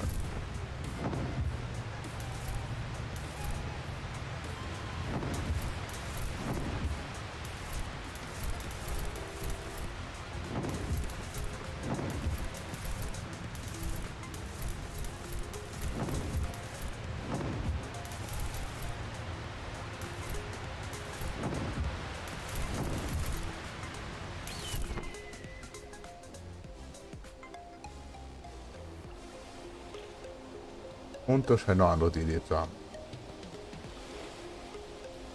Gar nicht gut. Gar nicht gut. Und her damit.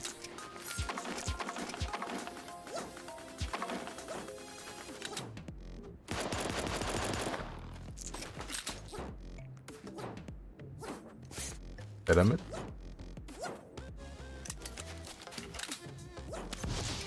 Und da oben ist nach. Großartig. Rüstung.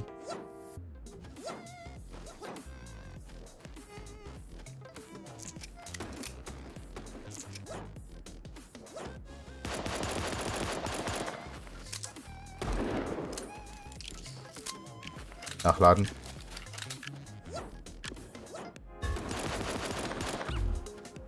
Verdammt.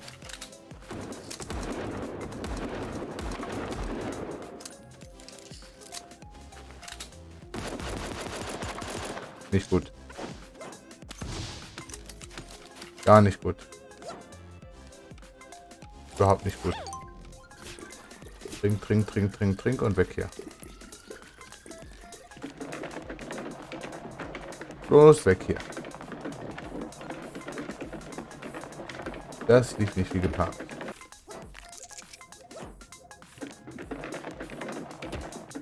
Gut, wir haben einen Kreis. Wie weit ist der denn weg? Ein ganzes Stückchen. Gut, dass wir dann schon los sind. Ja, komm.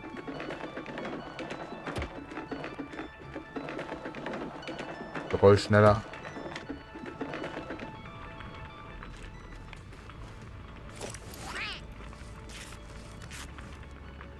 Einmal fix reparieren. Ach, war nur ein Tape. Ach, bitte nicht. Nein, nein.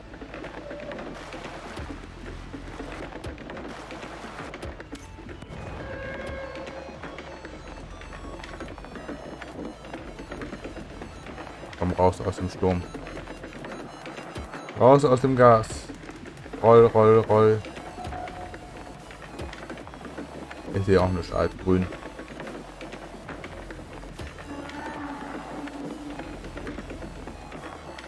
Was gerade so neu schafft. Natürlich schießen sie da oben direkt und ich habe keinen Lebensnektar mehr. Ach, geh nur einfach. Ja!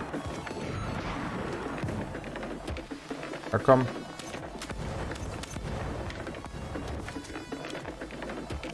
Ach verdammt. Bin halb tot. Und leg mich mit denen an. Hab überhaupt nichts zum Heilen. Komm. Hier was zum Heilen. Trink, trink, trink, trink, trink. Ein bisschen noch. Nein.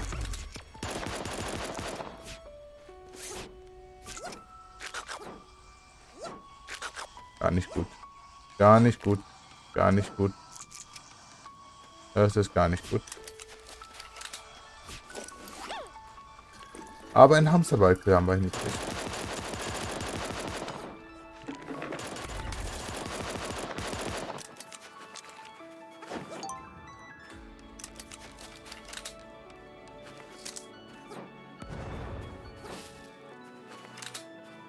Wo bist du?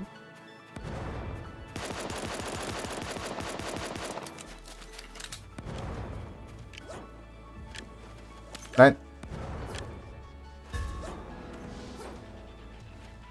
Komm her damit.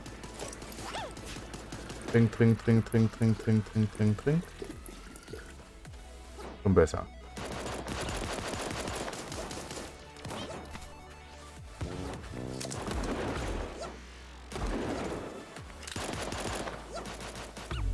Das gefällt mir an.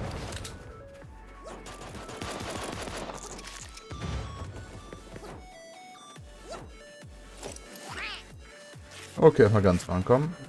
Jetzt können wir uns erstmal wieder heilen und dann mal schauen, ob wir das noch hinkriegen heute. Nein! Ja! Ganz heilig rechnen.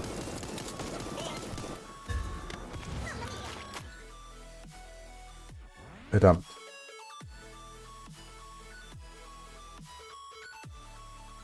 Verdammt, verdammt, verdammt.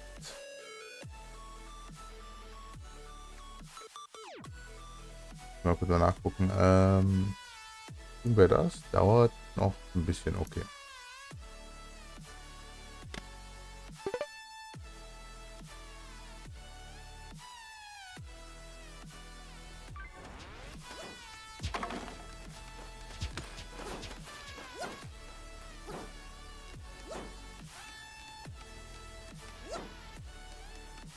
Guck mal, wo gehen wir hin?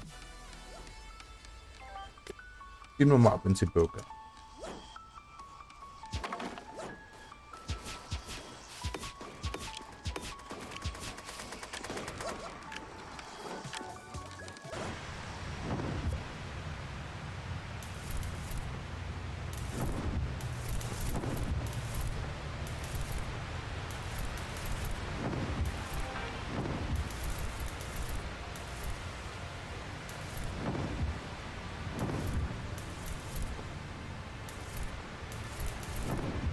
Oder ins Gebirge und nicht woanders hin. Ich gehe ins Labor. Ich glaube, da gibt es bessere Sachen.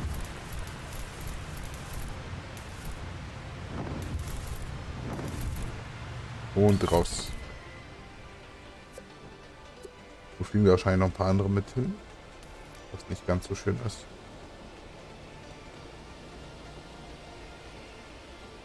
Komm, flieg, flieg, flieg. Weiter, weiter, weiter.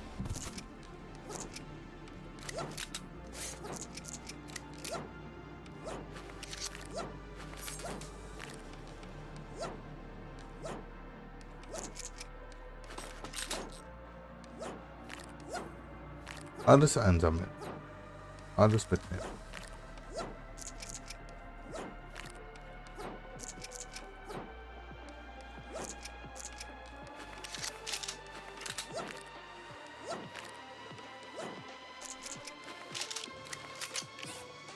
So, das tauschen wir mal kurz.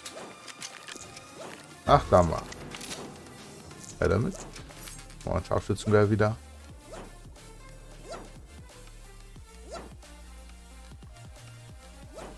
Einmal hier rein. Das sieht doch schon besser aus.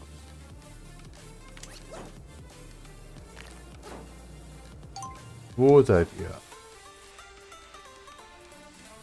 Dann das kommt raus, wo auch immer ihr seid.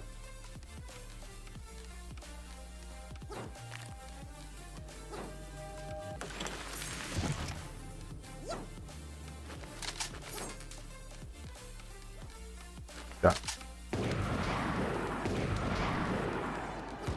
Aber erwischt. Dann fehlen noch 2. War die Aufgabe fertig. Das andere war, glaube ich... Dann haben sie bei Kill gemacht, dann wird er nicht gewertet. Ich hatte doch ihn gemacht. Ja, großartig. Irgendwo hier ist einer. Wo bist du? Wo bist du? Zeig dich.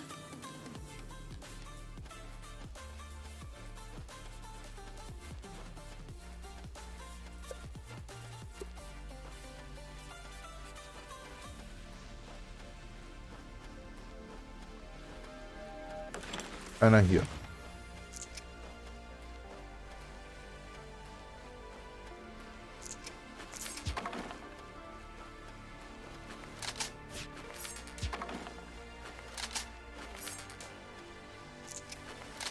Nee. Einer hier.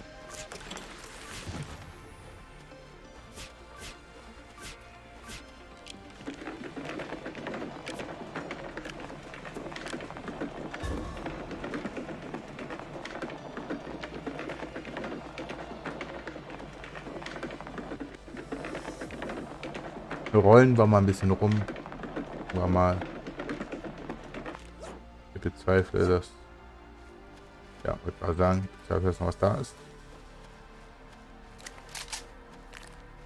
Bitte, wenn noch nicht geöffnet ist. Ah! Ach komm.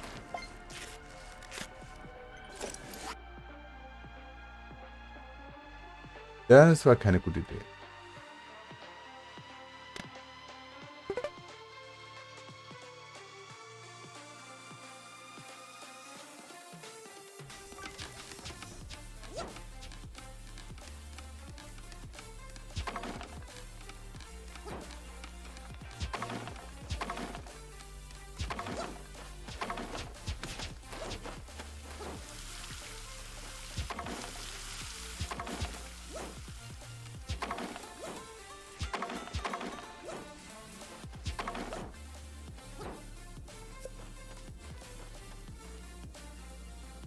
Hoffen wir mal, dass es diesmal besser läuft. Gehen wir mal dorthin.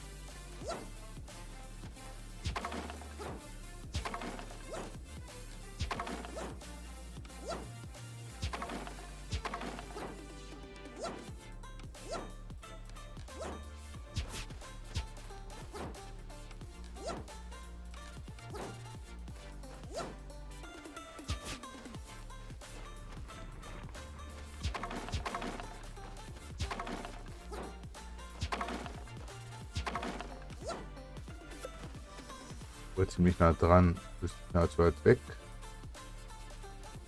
Ja, bla, bleiben wir trotzdem weiterfahren.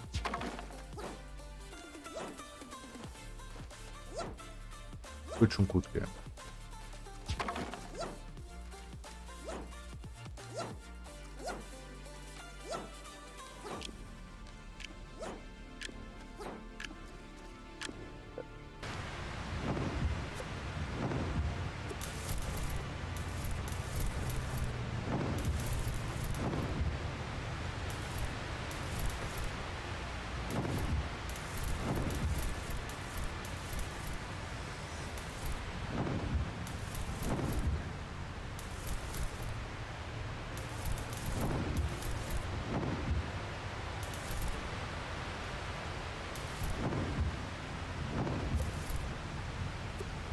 Und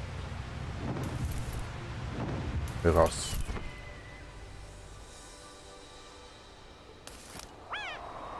Gefällt mir nicht. Gefällt mir nicht. Gefällt mir nicht. Da gleich seine Level 3 Rüstung. Gefällt mir ganz und gar nicht.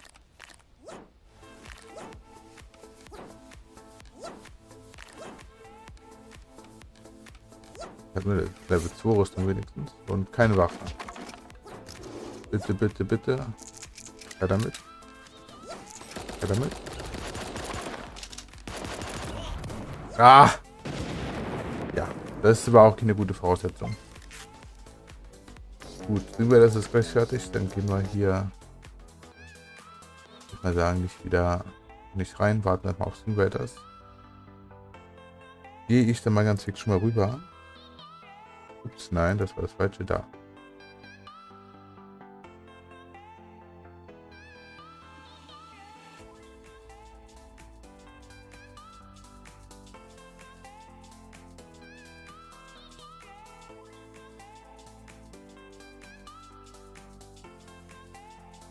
Minütchen noch, geht's ja los. So ein bisschen mehr als eine Minute, jetzt eine Minute noch. Das können wir auch hier abwarten.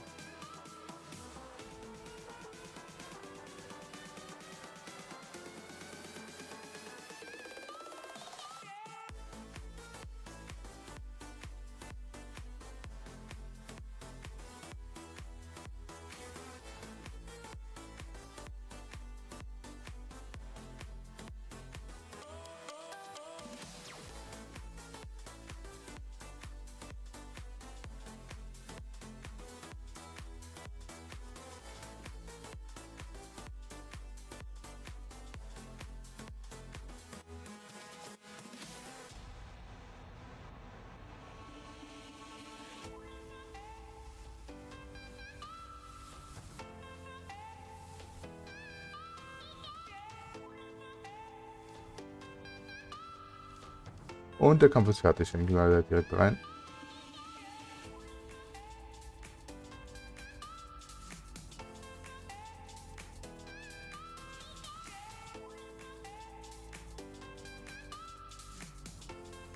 So. Gucken wir mal. Wo ist er denn? Da. Schauen wir mal, wie viel wir mit. Ja, machen diesmal ein paar mehr mit. Das sieht doch schon besser aus. Das sieht doch schon besser aus. So, mal die Musik aus. Stört er denn nur? Na, gucken wir mal. Ist ja nur ein Gegner, das kriegen wir doch hin. Das schaffen wir auf jeden Fall. Auf Start gegangen, warum geht's jetzt nicht? Nochmal. Geht doch.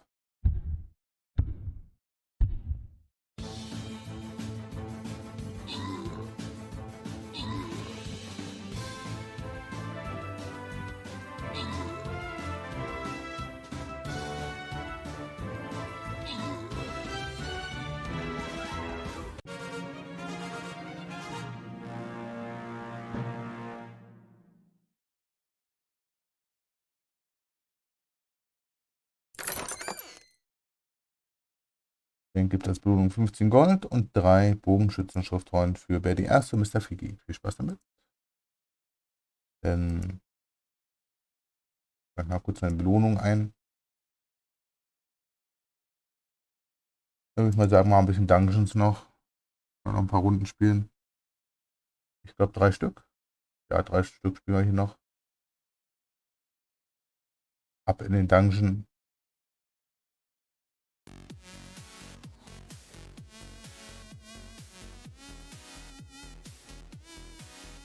Jetzt haben wir schon geschafft. Jetzt Bonus. Best Return. Kann man limit card. Future better. Transparent.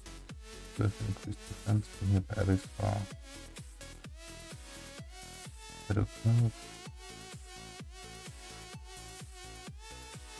Ich glaube immer das. Das ist gleich das Beste. Und Start. Dann platziert mal eure Truppen.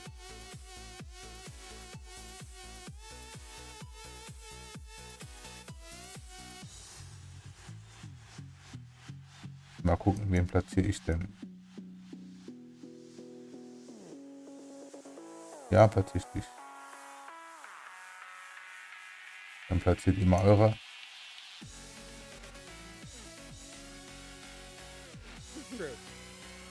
Oh, you got all your coins back. Und zuerst, das läuft ja noch. Das wollte ich ja nicht. You know what I'm gonna say? So, jetzt ist es raus. Ja, warten wir noch ein bisschen. Spielen wir ein bisschen Streamer das Dungeons.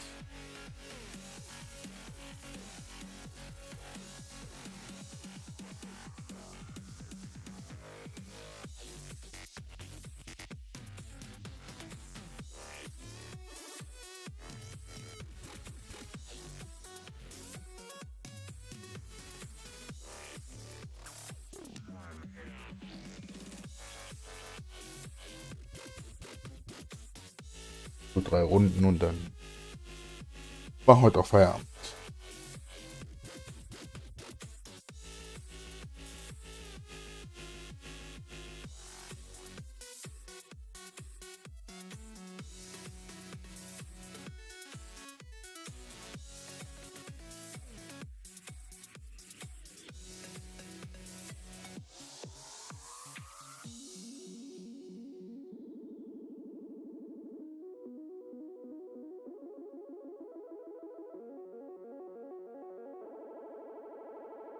Nur zu zweit bis jetzt. Ja, das. Mal schauen, wie das ausgeht dann. Ob das gut ausgeht oder nicht. Mal schauen.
Ja, schon ein paar Mal erwähnt, aber obwohl, genau, das dauert noch nicht, wie gesagt. Morgen habe ich ja meinen Impftermin. Freue ich mich auch drauf. Kriege ich zwar erst die erste Impfung und nicht die zweite Impfung, aber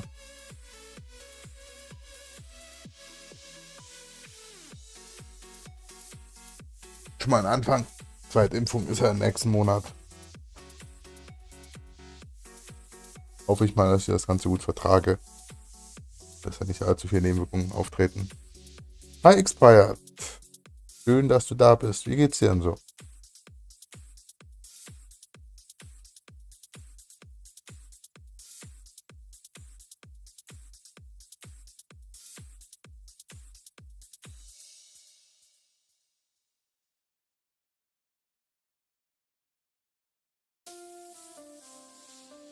Harter Tag? Mir geht's ganz gut. Wahrscheinlich verglichen mit dir. Was ist denn passiert, dass der Tag so hart wurde? Natürlich, wenn wir darüber reden, wird es ja nicht, dann auch alles gut.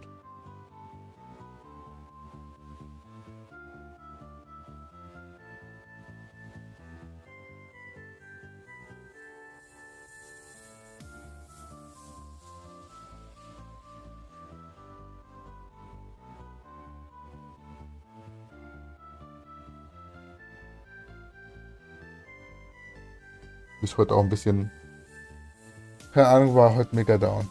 Ja, kommt halt vor.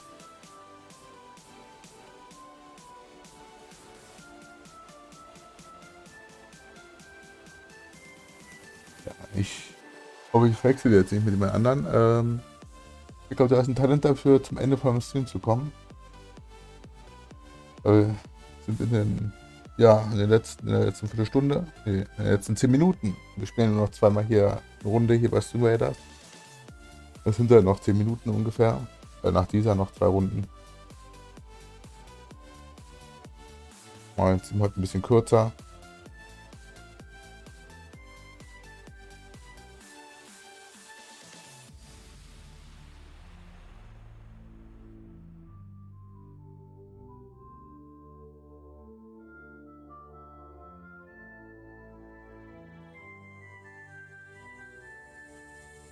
Mal schauen. Für immer auch noch ein bisschen länger, aber mal gucken.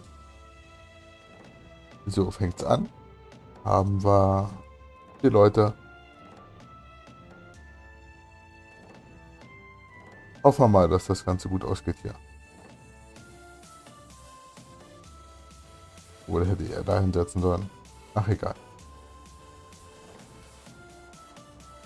Musik kurz aus und Start.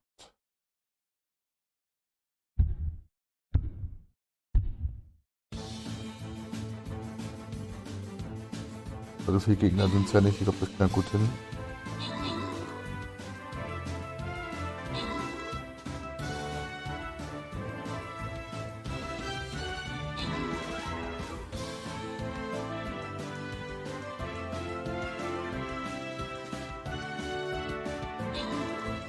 Ja, sieht noch ganz gut aus.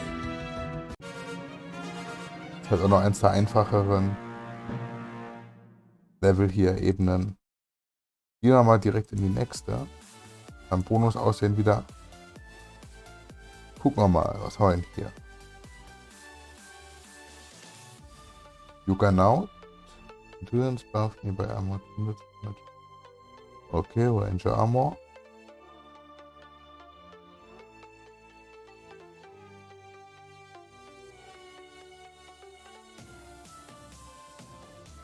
Schwierig wieder. Ich glaube, ich nehme das. Nehmen wir das aus und weiter geht's. Auf den nächsten Kampf. Link ist hier am Chat, da könnt ihr mitmachen.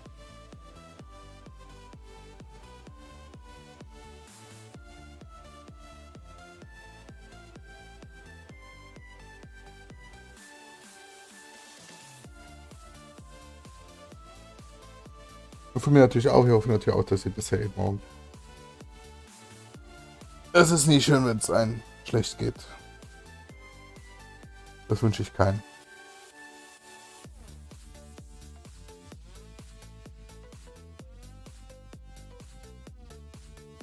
Ich weiß ja nicht, ob du die Nintendo Direct vielleicht woanders gesehen hast, aber was haben wir uns ja hier angeguckt. Danach sind wir ja ein bisschen zu Ende Royal gespielt, jetzt hier bei Jan.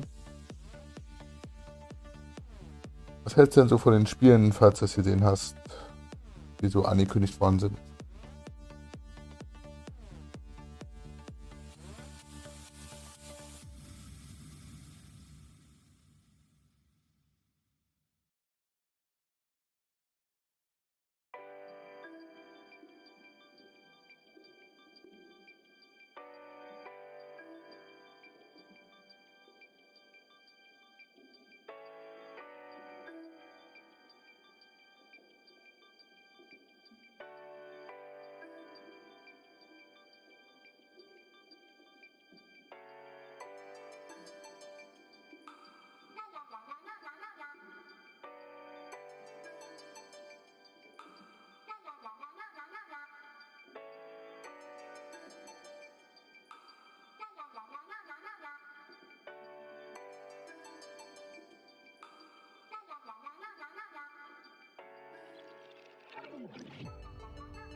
Fällt mir gerade ein, wenn wir wir vielleicht doch länger machen und dann noch Künstler spielen könnten, weil so oft haben wir nicht die Gelegenheit, also falls jemand, falls wir jetzt 2 Leute noch finden im Chat, die da mitspielen wollen würden.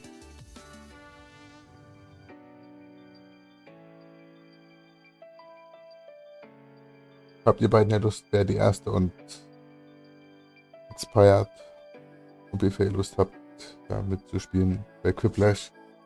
Müsst ihr das Spiel auch nicht haben. Ist halt ein ganz süßes Spiel, braucht halt nur einen Internetbrowser und dann könnt ihr da mitmachen.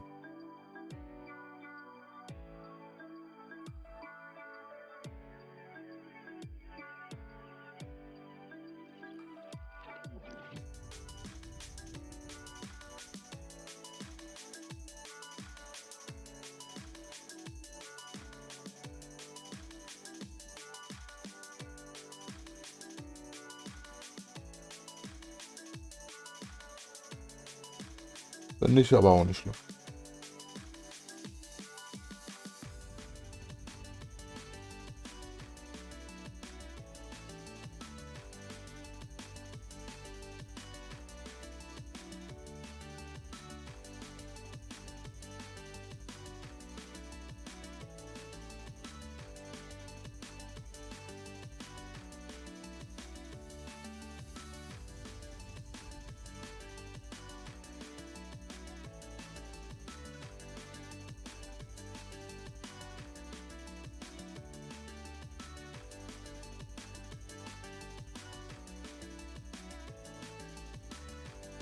Würde schon.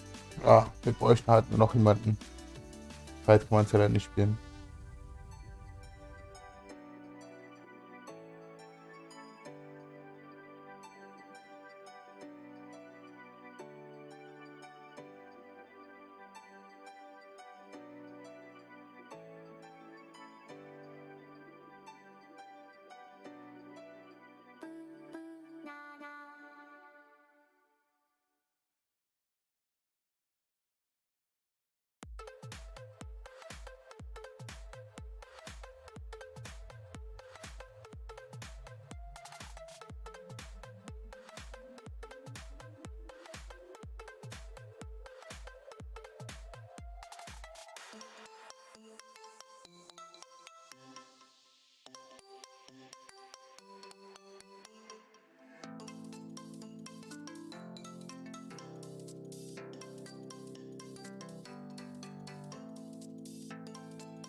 So, dann geht's ja gleich los, noch 5 Sekunden.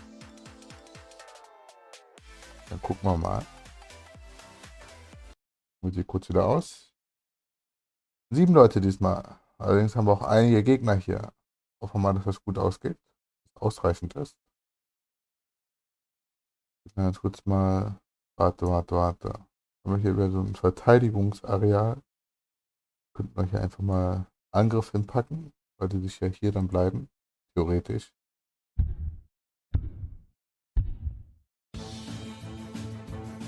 Oder halt auch nicht.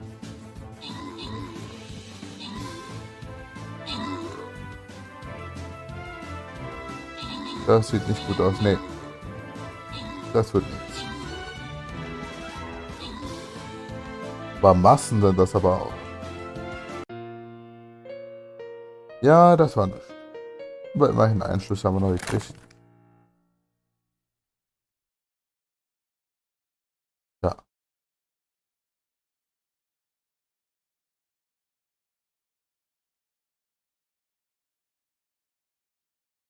Nee, dann spielen wir noch eine Runde.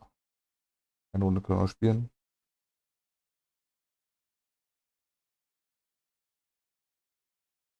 Ab in den Kampf wieder. Noch ein bisschen länger. Mal schauen.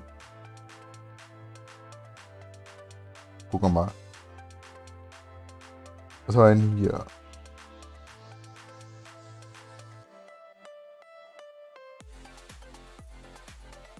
Was platzieren wir denn? Platzieren wir dich.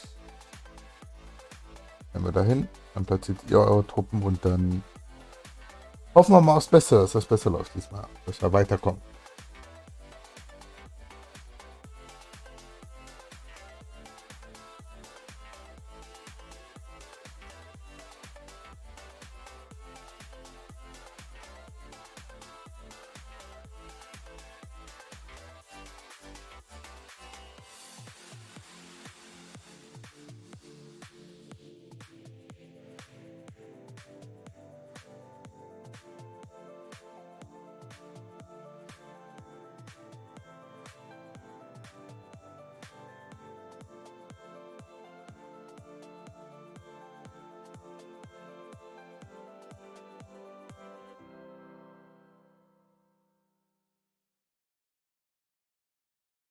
Es stimmten wohl die Gerüchte, die es gab hier über den Nintendo Direct, dass er dort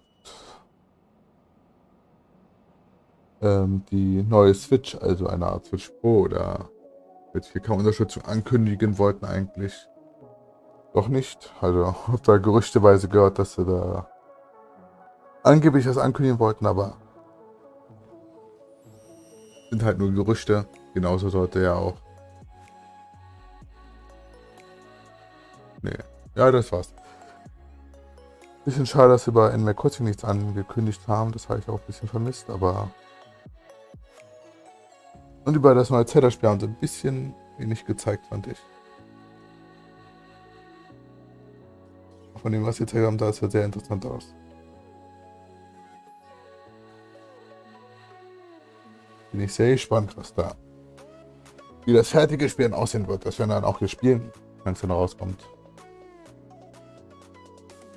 Da könnt ihr euch sicher sein. Aber das wird wahrscheinlich noch eine Weile dauern. Ein Jahr mindestens bestimmt noch. Außer ist er schon fertig und die einen nur hinhalten. Aber das ist enttäuschend, ja. Finde ich auch. Aber da Spiel auch wenigstens drin, haben sie bis zum Schluss gewartet, das anzukündigen. Ich dachte ja schon, das kommt nicht mehr. Aber das Beste zeigen sie immer zum Schluss.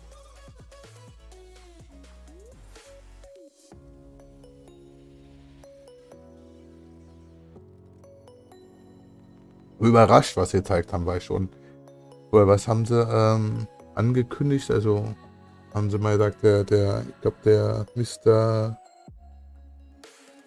Onuma, ich hoffe, ich habe das richtig ausgesprochen, der halt für die Zellerei verantwortlich ist. Der die Leitung hat ja, glaube ich, immer erwähnt, dass das Spiel angeblich düsterer sein soll, sogar als Majora's Mask. Davon habe ich allerdings da nicht viel gesehen. Also eine kurze Szene, der Rest wirkte eigentlich relativ hell und freundlich. Aber war halt auch nur ein ganz kleiner Ausschnitt, man weiß halt nicht, wie das gesamte Spiel aussehen wird. Wir müssen ja warten auf weitere Ankündigungen oder Leaks. Mal schauen.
Noch 50 Sekunden. Wenn ihr noch einen platzieren könnt, macht das am besten jetzt.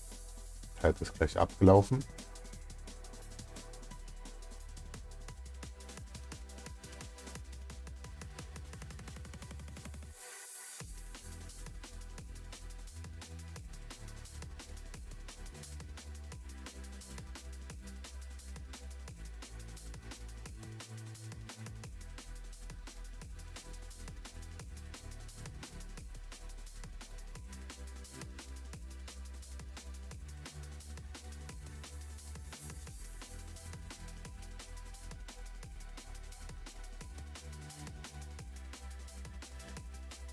Und dann geht's gleich los. Noch ein paar Sekündchen. Und los geht's.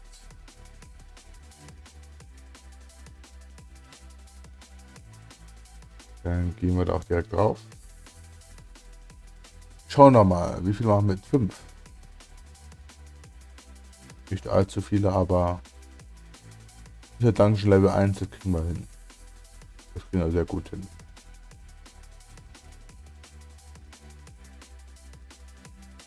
Ich weiß gar nicht, wo ich hier platzieren soll. Jetzt einfach mal das hier in die Ecke und Start. Das kriegen wir gut hin. Eigentlich hätte ich auch nicht platzieren können, hätte er trotzdem nicht schaffen können.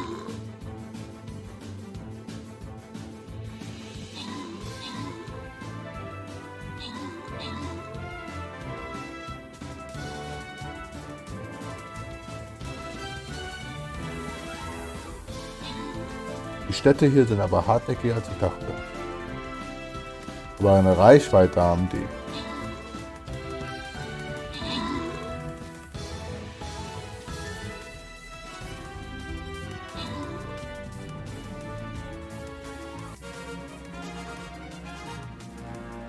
Und geschafft.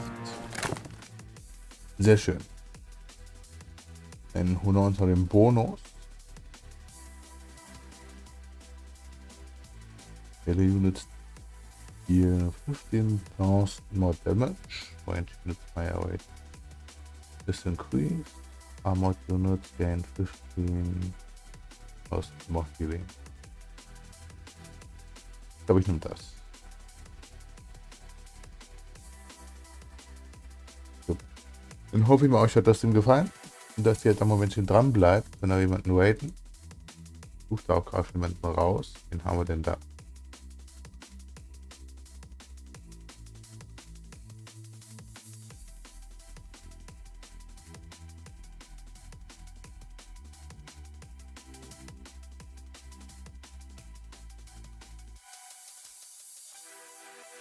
Irgendwie sind immer die gleichen hier. Vielleicht bilden wir es mal ein.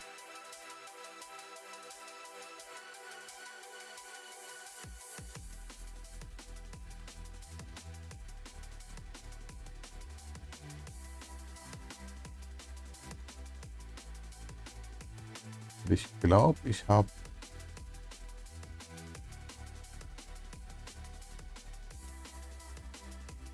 jemanden zum Raiden gefunden. Die habe ich noch nicht geradet.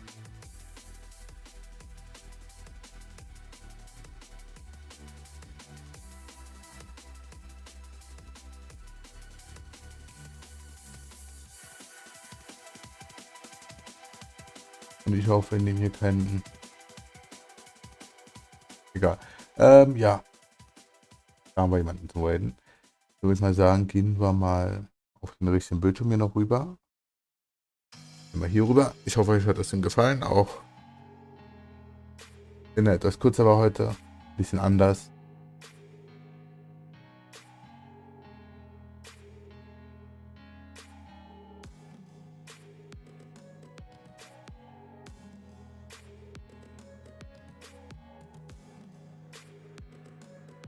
Dann schicke ich euch da mal rüber. Ich wünsche euch noch viel Spaß. Da gibt es jetzt Little Nightmares 2. Das spiele ich leider nicht. Kann ich euch ja nicht zeigen. Alle Nightmares 1 haben wir ja vor kurzem erst durchgespielt. So, hauen wir den Raid mal rein. Macht auch bitte alle mit. Und bis übermorgen geht es dann hier weiter, ab 14 Uhr. Ich hoffe, ihr schaltet dann wieder ein. Und ciao.